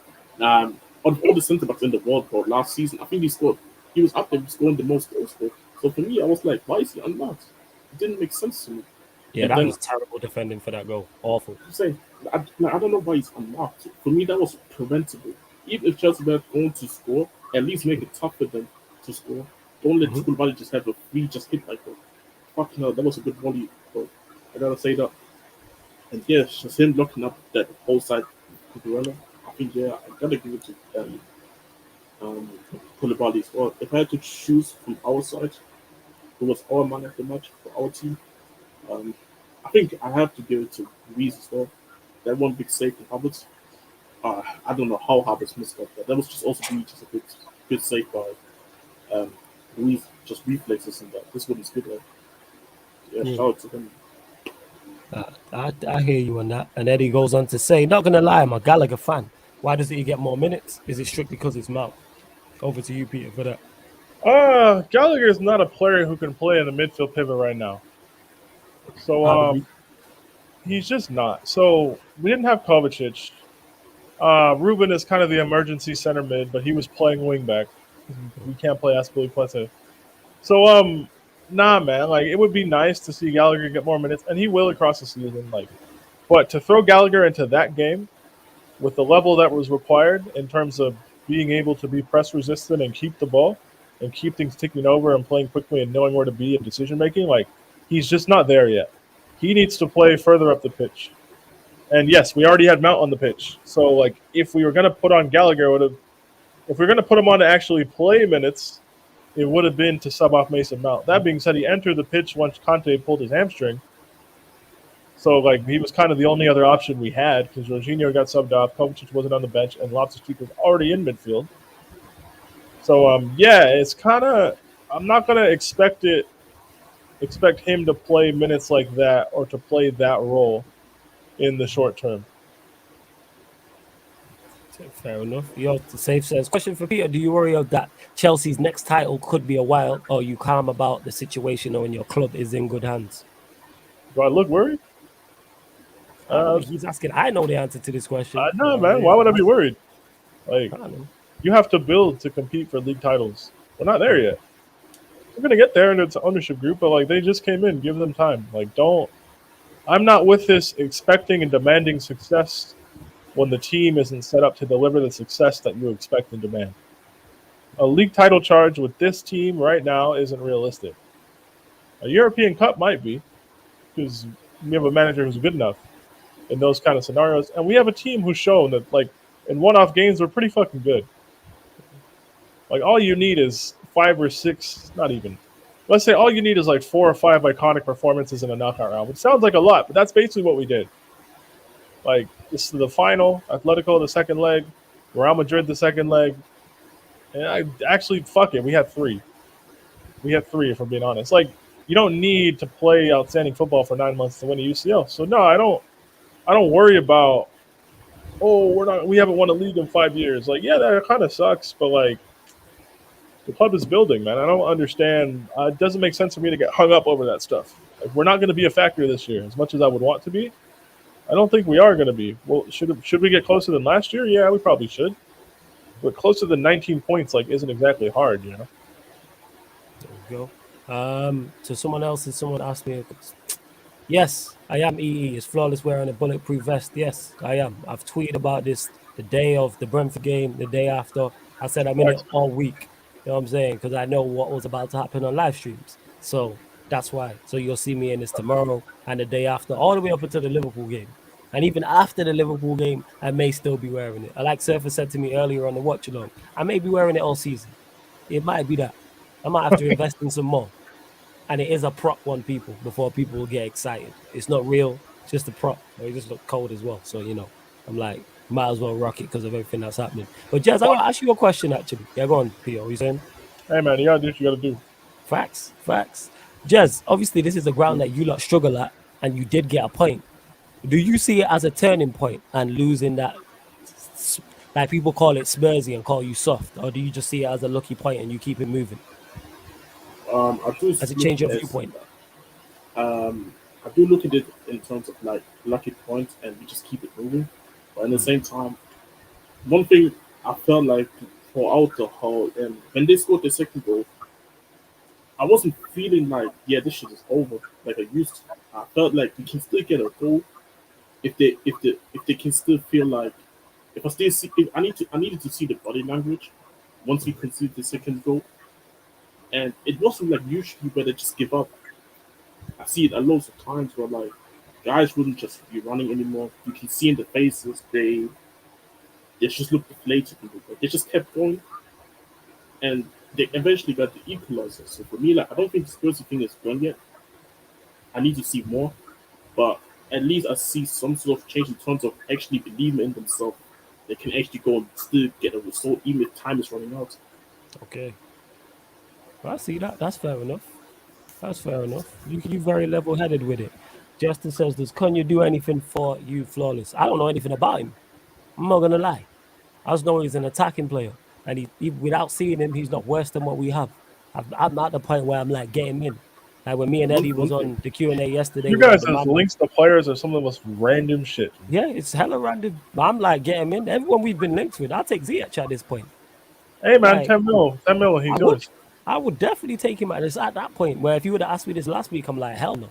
But now I'm like, yes, get him in. So with Gunyu, yeah, I don't. one thing, We need one players. That's the point where at. What are you saying, Jez? This guy's Wi-Fi cut out, man. You gotta steal more Wi-Fi. Got to steal more Wi-Fi, Jez, isn't it? All that, man. This guy got to go knock on his neighbor's door and that. Like, Alex, you better ask for a new password, nigga. that's what I do. They tired of you stealing Wi-Fi. Facts, man. Just go knock on the door and that. We'll get going. Nah, I don't know, man. Like with your guys' situation, I don't even know where to begin. Like neither do I. I said it like a few weeks ago. Like you guys are a few players short from even getting through a season, and I still believe that. You need more buddies, absolutely. You need at least one center mid and one attacking player, or just forget anything. What? Like you I literally think we'll get it. Numbers. I think. Oh, you have to get it. You will have to. The riots. If you guys sign no players and just keep going like this, there will be riots. Like there might be a riot if you're 5-0 down to Liverpool. Which let's be honest, like that might happen. I don't know if it will. I don't know if it will because Liverpool's entire midfield is hurt, but like that might happen. But like there will be a riot if you guys sign no players, like through deadline day. Because you'll be at what? Maybe like optimistically 4 points in the league. Like actually, no, you only have 2 more fixtures. You guys play Southampton away after Liverpool. I need to you guys are gonna be on 1 point, man. Yo, if we're on 1 point and going into the no wins into the international break, oh my, they'll be right. Not the international break, deadline day, not the international deadline day. All right, yeah. So it's Southampton, Leicester. Then we play Arsenal the 4th of September. Shit, we play Arsenal 4th of September. Oh, I did not realize that. Okay. Yo, but Leicester's on the 1st. The window closes on like the 31st this year, I think. Well, because Leicester's a Thursday. Yep, you guys play after the deadline. Leicester's a Thursday. He got that. He got his neighbor's Wi-Fi password. What are you saying, Jez? You good? Hey! Don't tell anyone. But yeah, like I'm just realizing, yo, the season really heating up, man. Like Liverpool, then we play Southampton away, Leicester away, then Arsenal at home. Jesus. Yeah, man, it was weird. Like it was weird being in the first Big Six clash of the season. Yeah. Although I think we had us last year. I think it might have been. Yeah, it was you and Liverpool. Nah, I said Arsenal the week before. Oh, was it Arsenal? Oh, yeah. Yeah, we played Arsenal and then we played Liverpool. 2 of our first 3. When you snapped up Arsenal. Yeah, because we playing. Yeah, it's away at Leicester, home to Arsenal. Then it's away at Palace. Then at home to Leeds. Then there's a break, and then we play Manchester City away 2nd of October. Jesus. I'll be real. You guys need 3 signings or Ten Hag's not making it. And then we play and then the 19th and the 23rd we play Tottenham and Chelsea back to back. Jesus. And then after Chelsea is West Ham at home. I'm be honest. If you guys don't make 3 signings, he's not making it to the end of that. Like he's not making it to the World Cup. I'll be serious. Crazy. The pure insanity that will ensue if you guys sign nobody by deadline day and people are driving all the way down to fucking Leicester. The chaos. We that might was burn the happening. ground down to the ground, like 100%. We will. Black Like, Diamonds They saying will sign Go on. players, but the question is of Yeah. the quality of the players, isn't it? That's they'll what be better than what we have. I'll tell you that now. You know what I'm saying? yeah, And, but in the without same time, doubt, bro, I don't know. without It's doubt. like it Go looks on. good because I was talking to United fans actually, and it was generally Mm. thinking in that one that you just mentioned, they might just only get like 1 or 2 wins, and that's probably against like Leeds or Southampton. The rest going to be like draws and else. Like this, how low the confidence is. I was like, wow, is this for United? Yeah. Yeah, man. Bro, I'll put it this way: like, you guys better beat Southampton. Of course. Like, no bullshit. Like, they're not If I'm to good, Leicester, we need 2. We need 6 from 6. but like, Absolutely. if you guys don't beat Southampton, it's not looking great. Like, I'm not putting United down for 3 points next week. I'm not a psychopath. You guys, look, I would prefer you guys to win. I would love it. That would be hilarious. Well, I would against actually Liverpool. have so yes. Liverpool, Oh my Liverpool, lord! best teams, Imagine bro. United beat Jurgen Quad's tricky Reds. What is it? Would just be so funny. Like, it would be, but it's not gonna happen. Like, it just isn't. If you guys draw, also hilarious because then Liverpool have 3 points in 3 games. You guys are still in like 19th. It's still fucking funny. Like, and then you can be like, haha, Liverpool. There's your league title charge gone the 3rd week of August. Oh yeah, that's done. The second week of all that's done. Anyway, but go on. But, I like, understand your overall point. It's a Nah, fair like, let's development. just keep the stat. Like, you guys aren't winning that. Like, we're writing that off. You like Southampton. You need to win that. And like, do I think United are going to go to Leicester in the middle of the week when like probably just randomly rains and gets like weirdly dark and winds? Probably not. I think we Like, I better don't like. because that's I the seen you guys get atmosphered by 15,000 people at Brentford. Like, Yeah. Leicester That start place waving and goes clapping things, and then Vardy will just turn up, man. Like, because I don't know. because that's the day after. Well, the day I get back because I'm at Carnival that weekend. So it's like I'm gonna be mash up. So I'm gonna be cranky as shit because I'm still probably gonna be fucked up from all the drinking. You know what I'm saying? And other activities, man, took part in over that 2-day period. So they better win against Leicester. I'm gonna be cranky. Oh, like, You know what I I'm saying? just don't. They It better. looks They better. the It's gonna be a the draw. weird thing about the opening to the season was everybody was like Brentford and Brighton, like that should be 6 points. I'm like, you guys, yes, Brentford and Brighton are mid-table teams. I get it, but like the thing with Brentford and the thing with Brighton is they're both annoying football clubs. Like, those are annoying clubs to play. They've got managers who've got systems entrenched in that group. They've That got is true. cohesiveness from top to bottom, and they've been working with a group of players for like a good like long time. Like, and I think people look over that fact when they talk about Brentford and Brighton. Because I did a feature on my podcast last year about Brentford and Brighton as football clubs and how I think they're probably the best examples of mid-table clubs. Just in how they're run and like the ability to turn random names into actually good footballers. Yeah. Like, Brentford took Josh Da Silva out of Arsenal's academy because he flunked out. And now Josh Da Silva's balling out in the Premier League, and everybody's like, who the fuck is Josh Da Silva? I'm like, it was a football manager name like 8 years ago, but like, fair enough. You know, but like those are like, and Palace is in that list as well. Like, these are annoying teams to play. I do not make the mistake of looking at Palace, Brentford, or Brighton and assuming I'm going to get 3 points, or assuming I'm going to have a comfortable game. Like, you're going to be in the make it trenches. uncomfortable for you. Yeah. You're going to be in the trenches somehow. Some random guy is going to score who you've never heard of, and then it's just going to not be any fun to watch. And that's just like how it is. So when I saw Brighton up 2-0 at Old Trafford, I was like, United are probably going to – I was like, they're not winning next week. That's why all week people are like, we're going to beat Brentford. I'm like, I don't think that's how it's going to go, Chief. Like, something in me is just like, I didn't think you were going to get pumped 4-0. Like, anybody, that guy who said Brentford 4-0 in the preview and tweeted it the day of the game, that guy's crazy for even having that tweet. I don't know what goes through your mind to tweet Brentford 4-0, even if you're joking, but like, I didn't think you were going to get pumped, but I wasn't like, I said draw all week. I said you guys better be pumped for like a 2-2 or something. And then I saw the mistake. I saw the first De Gea mistake. And I was like, oh man. Yeah, this shit was just going down. Then I saw the second one. I was like, oh, they're going to lose. Obviously, 4-0 in 35 minutes is like, I don't know how you do that. I don't think I've ever seen Chelsea down 4-0 in 35 minutes. I'll be honest with you. I'm not sure if that's happened. But I don't want people to continue to look over clubs like Brentford and Brighton and Palace. Like, those are annoying institutions to deal with. Those are annoying football clubs. No one should be completely shocked that Liverpool dropped points today, considering their team and considering Sure. the coach that Palace have and the group of players they have.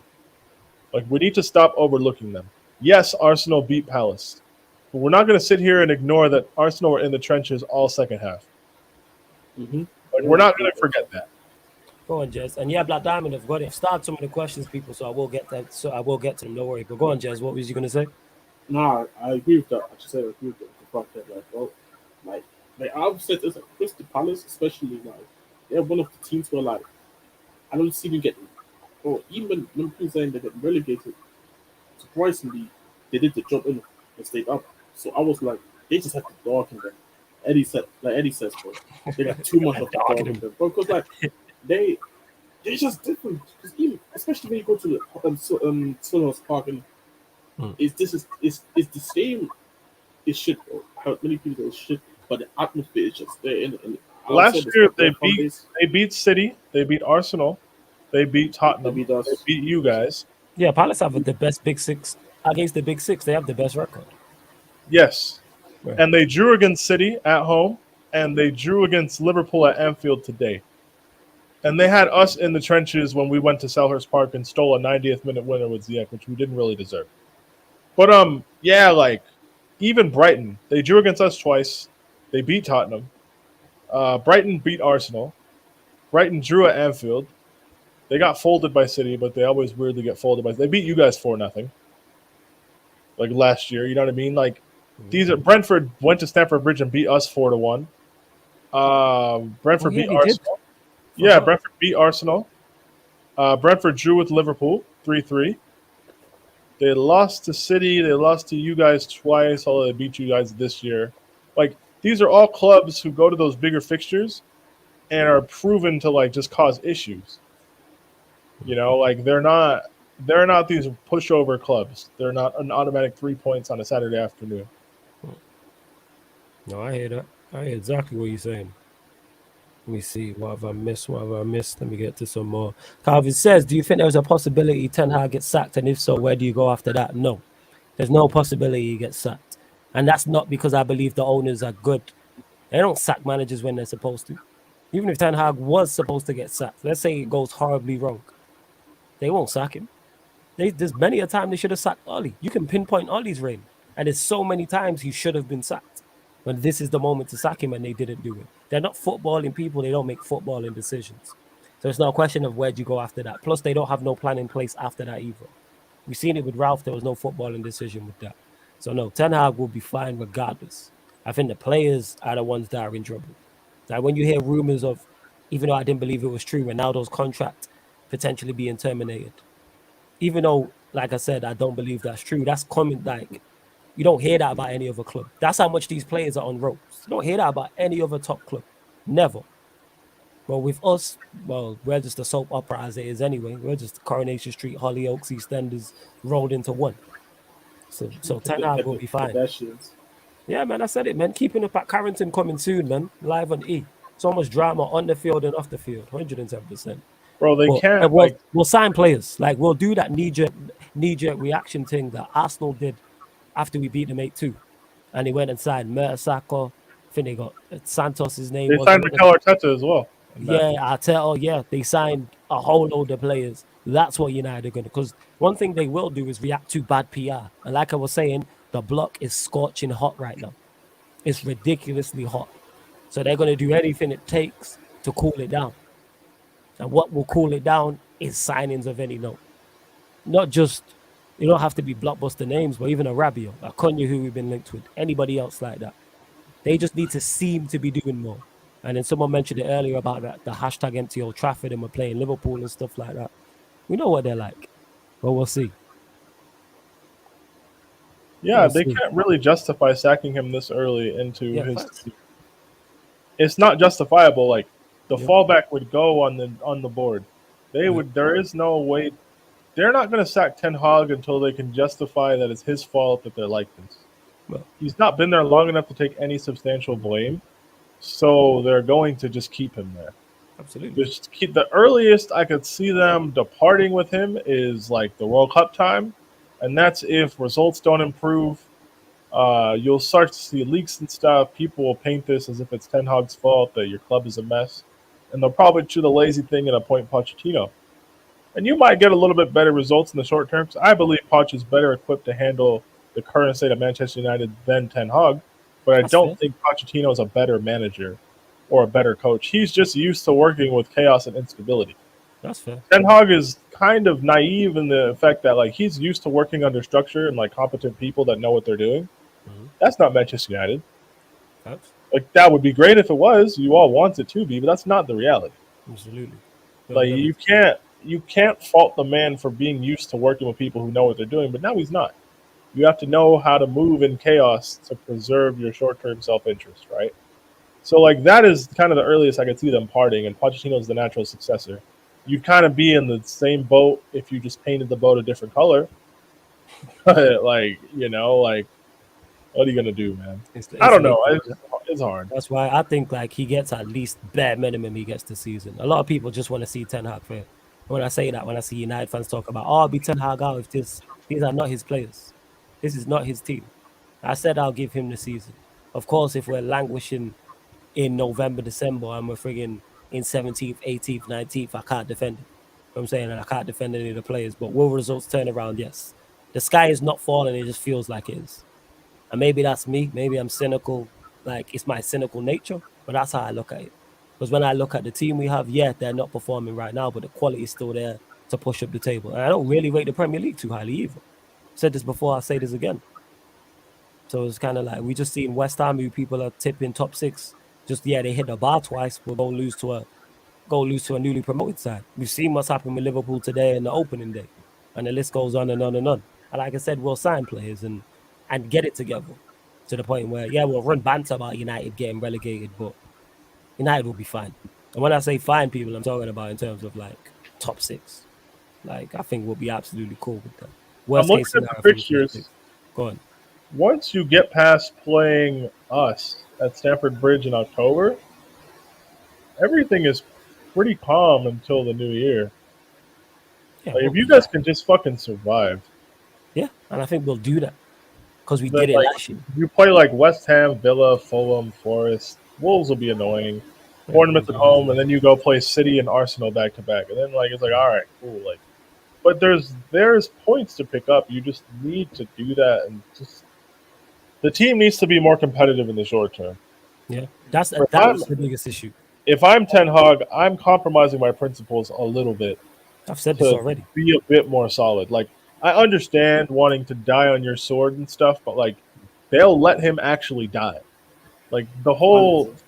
dying on your principles thing is people are going to acquiesce to your principles and buy in. These players won't do it. Like they've shown they're gonna let people down. They're a bunch of losers who make a bunch of money. Yeah. Like they've let many managers more qualified than Eric Ten Hag down before. So Continue. why wouldn't they let him down? Yeah. It's that way. So like if you have to compromise your principles to work with a bunch of these jokers in the short term, that's what you have to do, man. It doesn't make you any less of a man. It doesn't make you any Nah, less of a manager. It doesn't make it makes, you You weak live in the willed. It situation. makes you smart. it makes you sensible. I've said this. Go to a back 5. That's what I play against Liverpool. Go and yes, it is against his principles and everything Peter said there, but deal with the tools you have. And I think we're better suited to a back 5. The one area where we actually have options is centre backs. Utilize that. Whether you rate the centre backs we have or not, our midfield's bare. Very, very bare. Wide players bare. Strikers bare. Therefore, you are even fullback areas pretty bare. So why not use your centre backs and play a back 3? That's what it is. And make statements. I legit normally have an idea in regards to what the manager can do when Manchester United are under the cosh. I don't know. Mine is going to a back 5. I don't know what he can do in terms of personnel. I'm out of ideas. And I've always got a solution of some sort. Maybe try this, maybe try that. I don't know. All I know is back 5. Because the fact is, bro, the fact that like man just getting outrun by like a lot, Yeah. 30 kilometers, bro. It's just like I know people make the jokes of like obviously football's about technical ability, making sure you solve all that, but effort is a thing in football, and put yourself above. Like we joke about all these wordings that we say, like make sure he feels it and that, like pause, but it's a thing. At least show effort. Like certain guys in the team like Gallagher, they got into the team because of the effort at least. Well, But this is the issue. This is my issue. I think this is the thing that Ten Hag might have to feel now. Because there's a lot of people players in the team that just don't have the desire in them to work hard for the manager. And I think it's very wrong. And a lot of these guys need to go. But for the short term, it's short term pain for the long term gain, in my opinion.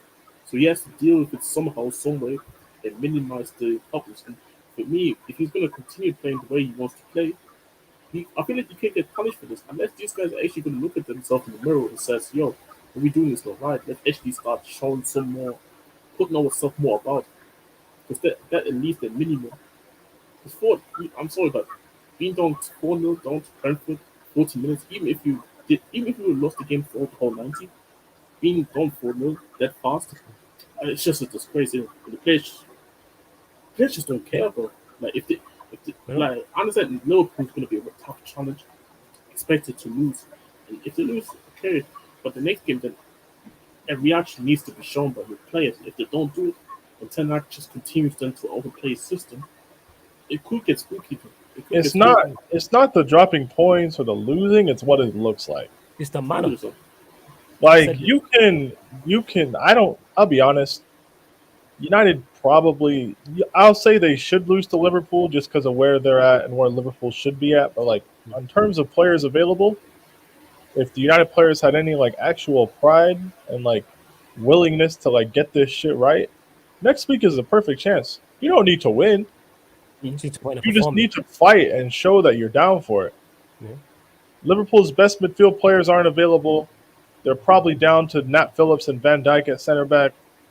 Like Darwin Núñez got a straight red today. He's not playing. No Jota either. No Yeah, Fabinho. your fans are demanding a response. Yeah. Like they've got all the pressure. Like show a bit of like personality. Like if nothing else, Tottenham showed that shit yesterday. Yeah, they scammed a point, but like they did the work to scam a point. Yeah. It would have been Exactly. easy for Tottenham to lay down and die after they went down 2-1. Hmm. So like you give them respect for that, or even like let's say what else happened this weekend, like, or if you're gonna lose like how West Ham lost. Hitting the that- bar twice and stuff It's like annoying. You hit the bar twice. You missed the PK. You had a goal ruled out for offsides that may or may not have actually been offsides. Like it's annoying. It's frustrating. But like, all right, you lose. You take it on the chin and you keep going. It's that kind of thing. Like I hear all this talk in the comments about Ten Hag being a perfectionist. I get it, but like, guys, in the short term, you can't wait for perfection with this group. You can't. Trust me. Like, do I think Thomas Tuchel woke up and hopped on a plane to go to Chelsea on January 26th and decided I want to like build the fucking empire? No, he's like, hey, we're gonna play this. We're gonna play wingback. Hudson-Odoi, I'm making you wingback. Oh, you've never played that shit? Oh, too bad. That was the first thing that happened. And it was like, oh, Alonso, you're gonna play. Oh, 50 million fullback, you're on the bench. Watch, learn how to play wingback. Oh, Reece James, you can't play a Champions League semifinal because I don't trust you. Azpilicueta, you're playing. Like, big decisions were made. Rudiger, you weren't playing. Now you're going to be one of my main guys. You know what I mean? Like, you have to make big calls, but at the same time, like, be very careful about fracturing the group in terms of from a support perspective. He doesn't know. It's a long season. You're probably going to need all of these losers at least once or twice. So you have to keep people on board while also try and get results in the short term. It's not as simple as play all the kids, get rid of all the senior players, because one, he probably wants to get rid of them. I don't think he has the authority to do that. That is a different conversation for another time. But you have to play the game with the cards you're dealt. Facts. You do. So like this is part of the learning curve. Like play the game. Like put up with the managerial politics for the short term. Churn out enough results to then turn around, go into that director's office and say, hey, you fucking bastards left me out there to die. And I survived. So now I need something or I'm going to quit. That's when you like, if you put in the work and then you go talk to him, then it kind of like makes sense. You know what I mean? Right, absolutely. You get credit in the bank, and Ten Hag has some of that because he's new, whereas these players don't. And James here says Ronaldo being scapegoated is sad to see. Yeah, he isn't perfect, but the players that were here for years getting off the hook because the attention is on CR7. Why it's not sad to see for me? One, we should have never assigned Ronaldo. Two, Ronaldo should have never have been here. Three, Ronaldo wanted to leave. So you know what? The fact that you're the scapegoat, that's just karma spinning the block. Because you are a part of the reason why we're in the situation we are in. And then you try to jump ship. Cool. I have no issue with him jumping ship. I understand why he wants to leave. I'm a Manchester United fan. I want to leave too. But you are part of the reason why we had the season we had. Are you the biggest problem? No. Were you the biggest problem last season? Absolutely not. Are you top 10 reasons? No. But again, people talk mentality, elite this, elite that, He tried to dip. And because nobody wanted him, now he's here. So the fact that he's a scapegoat, you know what that stinks of to me? Karma, people. Karma don't miss. The energy that you put out, the energy that you put out will come back to you. So that's why I don't feel sorry for him. Not in the slightest. You made your bed, now you don't want to lie in it. No. Lie in the bed. Come back and be the man, and now you're trying to run for the grind when things get tough. Oh, man. Yeah, and people want to talk, and people talk about Sancho's mentality, but people won't question Ronaldo's mentality. And that's what I was gonna get to as well, like, because where is he at? Let's see, because he says not this, not the rash, not this. The margins are slim, but the weight of confidence and winning mentality is the difference. Sancho has a talent, but he lacks the mentality of someone like a Saka or Foden. They exhibit a hunger. Like, in what sense? If you're talking about just working hard and stuff like that, I hear that, but I'm not putting it all on Sancho because one, he's had one season here, so I can't say that. We're talking about things that are very hard to quantify. Yes, how we quantify and he don't have hunger? We're talking about like confidence and winning mentality. When I don't know about you guys, I've never sat within arm's reach of any of these people that we're talking about. Yeah. How do we know they have? How does he lack? I don't think it's as simple as Sancho wants to win more, so they're going to win more. Like, this is a thing we also confuse. A lot of fans do with the situations at certain clubs. Like, first and foremost, your guys' squad is grossly imbalanced and not nearly as good as people like to pretend it is. Facts. And I said this to you when Ragnar came in. Mm-hmm. I remember having this conversation like, that's great, but your team is still kind of all over the place. Like, you can't make me a coherent midfield that can function in elite games. Mm-hmm. The closest we got was Matic, Pogba +1. And that would have been great with Matic of 5 years ago. But, like, you know what I mean? We all saw Matic's legs kind of going. That's not his fault. Age happens. You should have had somebody to deputize and somebody to learn, right? But that's poor squad planning. Again, like, with an imbalanced team and a lack of profiles that fit together who play diverse styles of football, you're reduced to playing this 4-2-3-1 counter-attacking, sitting deep and using your like physical outlets kind of thing, which is cool. Only survived 3 years on that shit, but he died. Like, everyone who came before him died, and everybody who comes after him under this ownership group will die. You all die at the end. It's all the same fate. That's what happens. Like, we need to understand this United team. I don't care what propaganda people have pushed in your mind. I don't care what tweets you read, guys. Most of these players stink. They just stink. It just is what it is. My club, I think we only have 2 consensus world-class players. I think there's a debate around Koulibaly. But like, by consensus, I mean everybody would have acknowledged N'Golo Kante and Thiago Silva as world-class players. Like, we only have 2. I don't think you have 2. I don't think you have 1. Right? I don't think you have 1 player in your squad that's like consensus world-class. No. I don't think Arsenal have 1. No, they don't. Tottenham have 2. And they're the forwards that are not Kulusevski. And, like, again, that's cool, but, like, the rest of your team is mid-pack. So, like, where are we?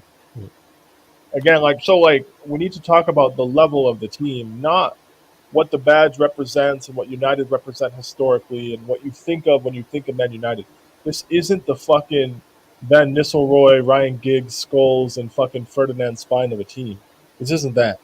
Thanks. This isn't Carrick and Scholes, Fletcher off the bench, and fucking Tevez, Rooney, and Ronaldo. This isn't that.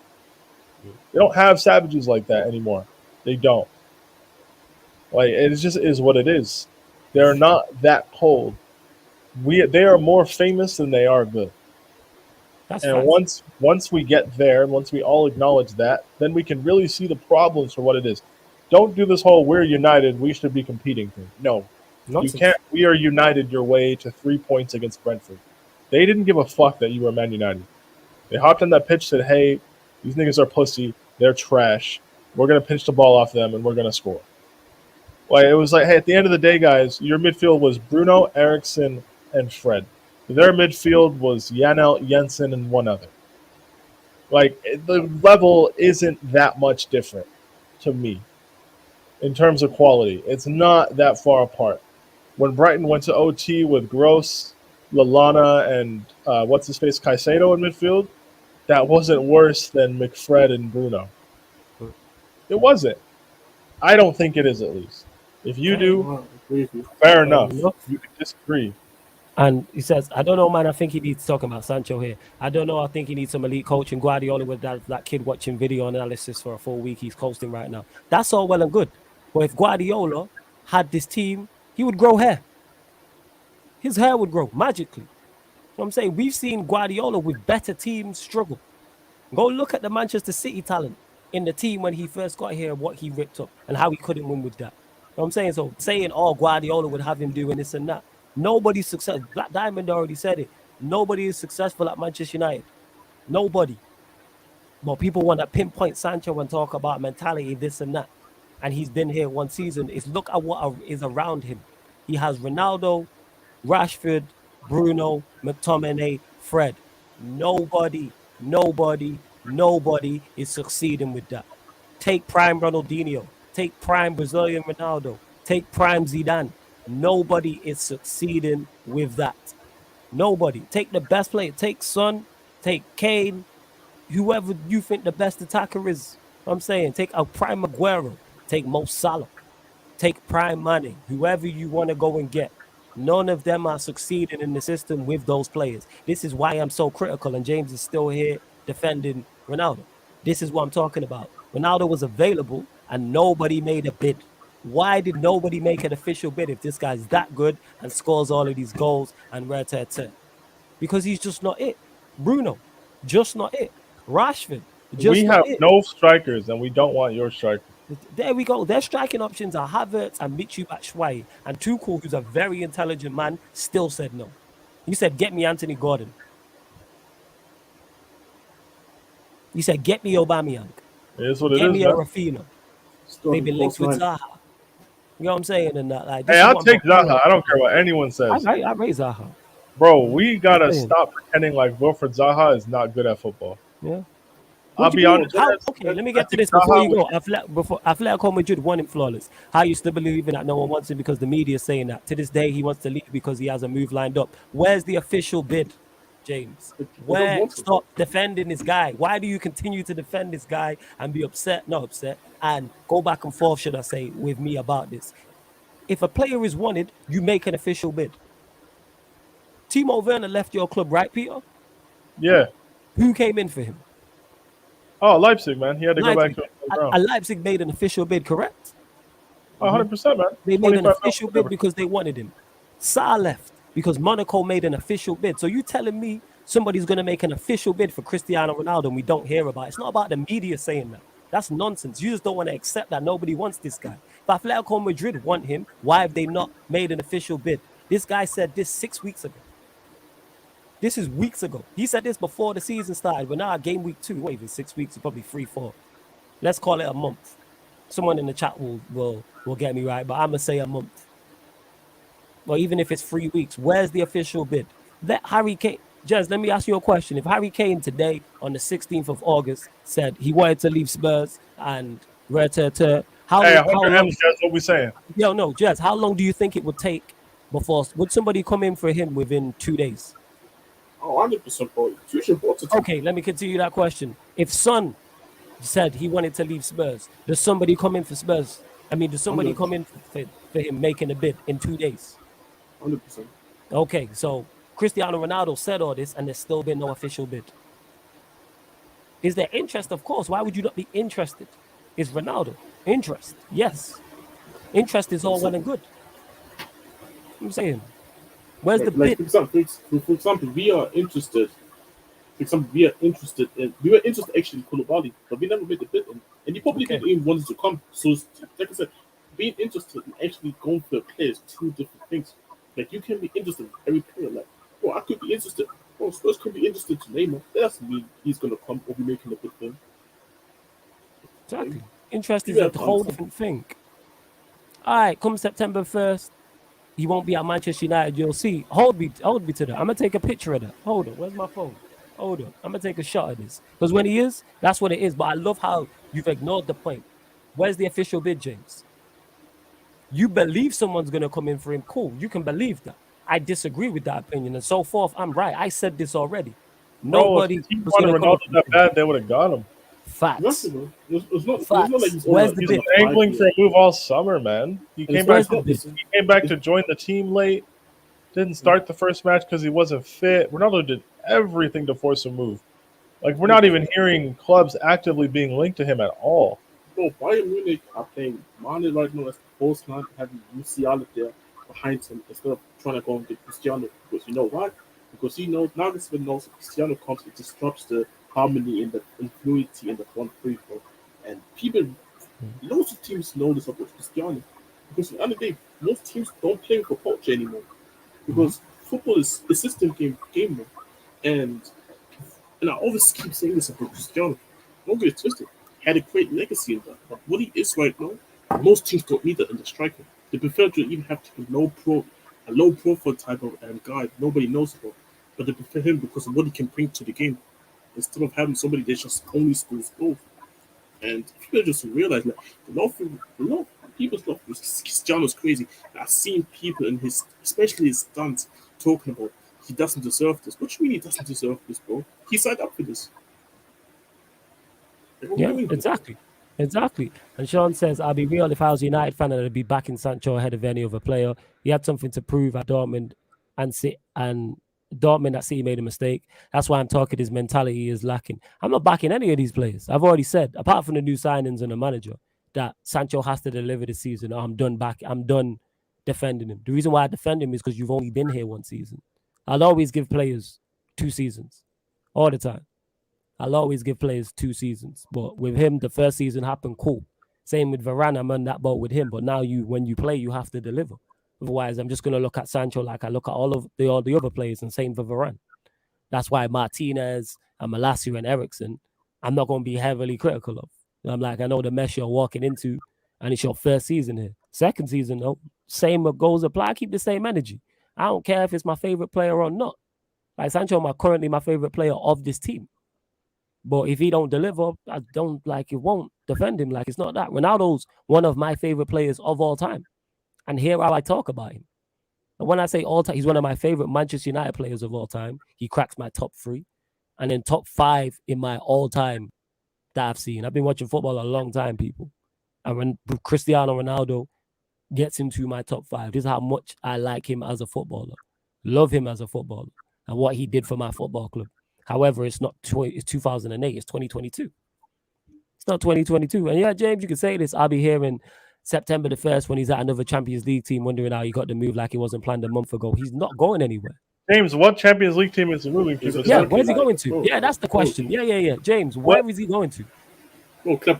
I tell you this, if he does end up at a Champions League side, it's one of the also runs. He ain't going to one of the top 5 favorites. He going to some Sporting afford Ronaldo? Is that a thing? You going Sporting. You going Sporting. And Taha, you spot on. Yeah, go on, Jez, go on. Well, I was saying, bro, you go to the Champions League club, club huge, because I don't think the top teams want it. Yes, so let me clarify, back in what Jez is saying. If he goes to a Champions League side, it's one of those. It's not top 5. It's not top 8. He go into an also-ran team like an Atletico Madrid. That's where he's going. Let me look at the teams in the Champions League, actually. Sporting can't afford him, man. He's only $500,000 a week or whatever. That's where he's going, Sporting. That's where he's going, at Sporting. At Napoli. At Atletico Madrid. Napoli aren't buying him. Napoli have Osimhen. No, I'm saying I'm using Napoli. No, I'm using Napoli as an example. That's the type of club he's going to. Yeah, he could go. Yeah, you go in AC. No, he's not going Italy, but he's going AC Milan type. My point is, he's going to an also ran club. He's going to an outsider. He's going to a team when you look at the odds at our bookies of them winning the Champions League is 40-1, 50-1, 25-1. Well, if you look up the UCL teams, man, I don't even know. Please do. He's not going City. He's not going this. City. He's not going Liverpool. He's not going Chelsea. He's not going PSG.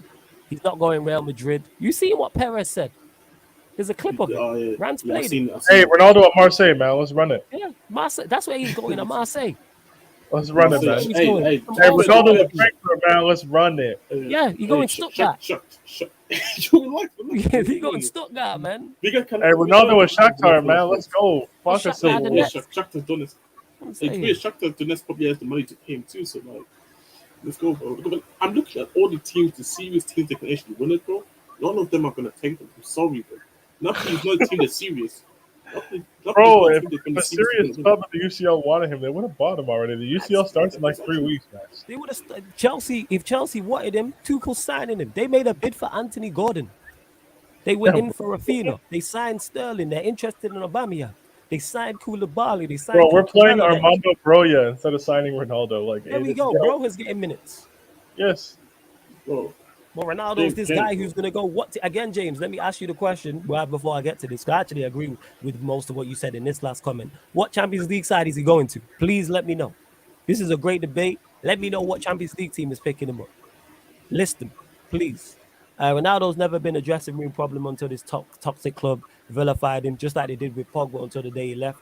The media surrounding United create stories to scapegoat players. I hear that the media do surround United to create stories 100%. I don't know if Ronaldo's been a dressing room problem. I think it's overstated. I agree with you. I think it is blown up more than what it is. The reason why we got it's a dressing room problem as much as he's not that cold anymore. Yeah, that's what it is. I was gonna say us getting beat 4-0 has nothing to do with Ronaldo being a dressing room problem. Us getting beat 2-1 by Brighton on the opening day is nothing to do with Ronaldo being a dressing room problem. Us having our worst season ever has nothing to do with Ronaldo being a dressing room problem. It's an on the field thing. I say this all the time. People always talk about all this off the field stuff. Let's talk about the skill of our team. Skill. Yep. And when it comes to Ronaldo, he's not skillful enough anymore at the top level. This is why he's available and nobody wants him. Because if somebody wanted him, official bid. There's no gal out there on Instagram right now who looks fire, whose DMs is empty. Not a one. Not a one. Guaranteed. On any social platform, whether that's Instagram, whether that's Twitter. Any gal that looks good, there's no way her DMs is empty. No way her DMs is empty. Not a chance. It's like having being successful in any field at high, like celebrity, and your DMs is empty as a guy. Never. Not happening. Not happening. Yeah, Black Diamond, chill, man. Relax. Big up to you, though. I've seen talks of obviously potentially maybe teaming up his contract. Even if that happens, bro, I'm telling you this right now, it's not going to be a top team that he's going to go to. It's not going to be even top teams in terms of when I mean top teams, I mean top teams that can actually win the competition. Facts. It's going to be because even if you say I think too much is interested, they're not really going to go and pay the money, but maybe on the free it may take him. Because this reminds me, because I was watching the documentary, Arsenal documentary. Barcelona wanted Aubameyang, but they didn't want it to pay the money. They wanted him just to have it on the loan. So Arsenal decided then to terminate his contract so he can just go to Barcelona on the free. But it's two different things. That's what I'm saying. With Cristiano, it's the weird thing of him just being a guy that people think he still is. That in my opinion, he just isn't. It's I wouldn't go all. If this is Harry Kane, we would be talking about right now. I understand why people want to protect because he's peaking his powers right now, performing at a very high level. It's not like Cristiano is performing at a high level. So I don't get this defense. I just don't get it. I don't get why people defend him. What has this guy delivered? Why people defend him? I don't understand it. I would never strongly defend any of these players. That's like being scored 5 goals today. They don't need CR7, man. You scored 5 goals today, Napoli. Napoli scored 5 goals today. Who did they play? Yeah, bro. Rona. Okay. Osimhen back though. Osimhen back. They don't need CR7. They'll be alright. I said this. For me, I was confused why they even were interested in Ronaldo because when you bring Ronaldo, you're altering his progression of Osimhen, so it doesn't even make sense. That's like being a Right. successful businessman with no customers. It doesn't fucking make sense. Exactly, Taha. Exactly. There's no successful business with no customers. They don't exist. You know what I'm saying in that? You telling me this car's the coldest, but no one wants to drive it. Don't happen. You know what I'm saying? You don't have to advertise a Ferrari. Ferrari sell themselves. You don't have to advertise a Lamborghini. Lamborghini sell themselves. And bring it back to football. That's why I asked Jez the question. Harry Kane sells himself. If Harry Kane became available on the market today, teams are making bids that day. Callum Hudson-Odoi, who we all run jokes about and don't rate, had up to 20 clubs interested in him. If he's available, bids are going to be made. Oh, of course. Timo Werner had bids made. Timo Werner, Malang Sarr, who had Pereira got to move. Embassy for them. But hey, this guy is it. You know what I'm saying? And this guy is it. Rolex sells itself exactly safe. You never, like drugs. Chris Rock had a great joke about it. That he's like, yo, drug dealers don't offer drugs. I mean, don't sell drugs. They just offer them. You know what I'm saying? I've never heard a drug dealer say, how do I get rid of all this crack? Crack and weed and all that stuff sells itself. Like, you don't need no advertisement. I don't know. We're in a weird time, man. People can't really cope with the fact that, like, nobody wants Ronaldo and they don't know what to do. People accept it. Yeah, people just It's accept weird. it. Like, guys, the market So determines weird. its worth. That's it. Ronaldo has been an energy vampire since he arrived. Bruno and Rashford the shadows of the players. We have to remember United got second before he arrived. No question in the man's quality, but he's toxic. Wherever I disagree with this, I don't think that's him being toxic. The reason why Rashford and Bruno don't look good next to him is because Ronaldo's not a good foil for anybody. This version, he's not a good foil. He's not a link-up player. I've said this many times before, and I say it again. I said it many times before, and I say it again. He's not a good foil for anybody. Nobody prospers around him. Yeah. Are Betis in Europe? Betis in Europe. They are, right? Like Europa or something? It must be it. Yeah, they're in the Europa League because they missed out. Hey, man, Ronaldo, go play at Real Betis or something, man. Thanks. They got William Carvalho, Nabil Fekir, Borja Iglesias. Hey, come on, vibes, bro. All right, let me ask you a question here. I swear Spurs signed Basuma and Brighton said that Basuma's not for sale. What are we talking about? Many players have been sold. When we sold Ronaldo, Fergie said Hey, Fofana wasn't for sale 2 weeks ago. Now they're talking about like bids they would accept. This is what I'm talking. So see, man, the defense of this guy is just incredible. Koulibaly wasn't for sale either, man. Apparently, and then Chelsea put up 40 million euros, and they said, "All right." You know the amount we signed. Berbatov wasn't for sale, and Manchester United signed him. What are we talking about, bro? Not for sale just means we haven't got a sufficient offer yet. Facts. That's all that means. Yes, he is available. You don't have to be for sale. It's availability. Ronaldo's made it crystal clear he wants to leave. United have literally not entertained it. There's nothing to entertain because no bids have been made. No one said, here's 20 million. Here's 40 million. Here's 50 million. Same way with Rashford and PSG. PSG haven't said, here's 20 million. Here's 30 million. I don't believe the PSG links, to be honest. I think it's just PR to get him a new contract. Legit. I just don't know why PSG would spend that much money on a backup forward. Facts. Makes no sense. I know they're rich, but like, surely you can get somebody. They're better options, and I think with Louis Campos as well. We had Di Maria. You want to downgrade from Di Maria to Rashford? All right. Sure, Di Maria. Now all of a sudden in professional football, players don't get sold if the club doesn't say they're for sale. Nonsense. It's nonsense. But even Harry Kane, bro. If City came in with the 150, bro, you would have been go. There we go. Harry Kane's not for sale. Declan Rice isn't for sale. Let them big bids at. Yo, every player is available. Every player is available. You just have to pay the fee. And the fee might be astronomically high. That's all it is. But no one wants to pay it for Ronaldo. Even let's say Chelsea want to chase like a Harry Kane, and obviously Levy doesn't like Chelsea at all. That's what it's sold to them. But let's say obviously an unrealistic bid of 200 million comes in, he's gonna consider it. Because it's like 200 million for a 29-year-old. It's smart. He's our best player. It wouldn't even take 200 million, bro. Kane has 2 years left next year, right? It's 150. Yeah. Bro, put 100 on the table and see what happens. Facts. I'm not saying we should, but like put 100 on the table. There's going to be considerations. See what happens. Exactly, they're going to be considerations, bro. you have to think about it at least. Like, 100 mil for Harry Kane, who's 30. I might have to do it. Like Tottenham probably wouldn't do it. They'd sell him to someone else and take a little bit less money, like they did with Modric. Mm. Well, But like they at would that think about point, it. everybody's got a price. What leverage do you have if the player is for sale? Makes no sense business-wise. Exactly. It's just common man. sense. Thank you, Calvin. That's just common sense. Like, just in any business transaction, you drive up the price of whatever you're trying to sell to get the most for it. It's the same Yeah, thing. man, It's the same thing Leeds did with Rafinha, man. Yep, Rafinha wasn't for They- sale. he wasn't for sale. Then Arsenal wanted him, and then we trumped them. They wanted an almighty bidding war, and they got it, and they got their money. Facts. Bayern insisted Lewandowski wasn't for sale. Exactly. Lewandowski's going nowhere. They said it multiple times. He even came how to come training that- once. So how come he's at Bayern Munich then? I mean, how come he's at Yeah, Barcelona? Barcelona. Because Barcelona wanted him. That's why. But hey, we move. But we're going to close out the show anyway, people. We're going to close out this crossover podcast as well. Before we do that, question for United fans: would you take part from Brighton? His pedigree building a team and defining a player style, but not a big name. No, because we have Ten Hag, so I wouldn't take him.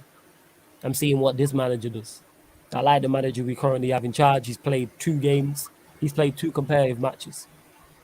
I'm going to give him the season and see where we're at. The rest of this window and see where we're at. That's why I'm on. But yeah, we're going to close out this show. Jez, anything you want to add, fam? Nah, big up everyone. Make sure like and subscribe before you go leave the chat, and also be ending us. And obviously, hope everyone has a good night. Yeah, man. Big up to all of you lot, man. Whether we agree or disagree, much appreciated you lot, man. It's always good to have healthy footballing debates. Peter, my brother, anything you want to add? Nah, man. If we do a show in 2 weeks, Wallace's team will hopefully not be in 20th by then. So we won't need 'cause to put a you Facebook best on. really don't want us in 20th. But yeah, we move. Nah, like 19th is still funny. 20th is kind of sad. But I don't give a shit what place you guys are in, man. I'll be real. But nah, man, it was cool. I'll see you guys in 2 weeks. Jez, fuck you. And Flawless, I hope you feel better. Thank you. I appreciate it. Yeah, Jez, fuck you too. But yeah, people, like Peter said, this show is fortnightly. So you get it Monday nights fortnightly. Myself, Peter, and Jez talking all things Manchester United, Chelsea, and Tottenham Hotspur. What we got coming up today? We have the ManDem United podcast. So myself and Ivorian talking all things Manchester United, and there's so much to discuss. I was talking to Ivorian earlier. His head is hot. You know what I'm saying? I imagine. Hey, man. First, I put football reaction on YouTube, yeah, because I want to see something, and then I saw Ivorian's face in the what's it called? Oh, did he put Ivorians? Did they put Ivorian in it? Yeah, I seen a video, but he was there. He was fuming, man. Yeah, he was fuming. Never. You'll never get me with that. Never. That being said, if we get packed by Liverpool, I might just be. You know what I'm saying? But we'll see. So yeah, man. I need you guys to go 1-0 up and lose 2-1 on a late dagger. I need that. Man, hey, I just want to see effort. I just need some, as Eddie calls them, tryhards. That's what I need. Just try. I just need you guys have not been winning at all this season. That's key. I just need some desire, some passion, and some intensity. That's all I'm trying to see. Yo, Andy Tate on the Saeed podcast was so funny. Oh, he's hilarious, yo. Andy Tate was like me, just a funny accent. And I was like, a lot of things he's saying, I agree with him. It just sounds hilarious.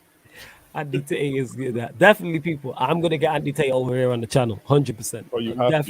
I'm gonna make that happen. Like Andy, that's my guy in it. Shout out Andy Tate. Players, there's no drive, no intensity. They don't care. Don't care. They don't care. They're lucky to be at United.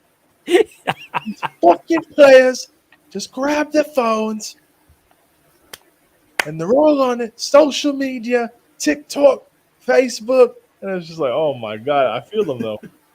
Yo, big up.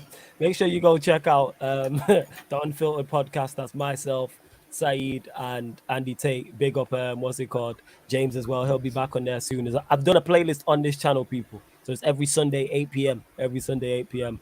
That show is. But yeah, like I say, ManDem United podcast, 5:30 p.m. UK time, people. UK time. Myself and Ivorian here on the YouTube, talking all things Manchester United. And then 11 p.m.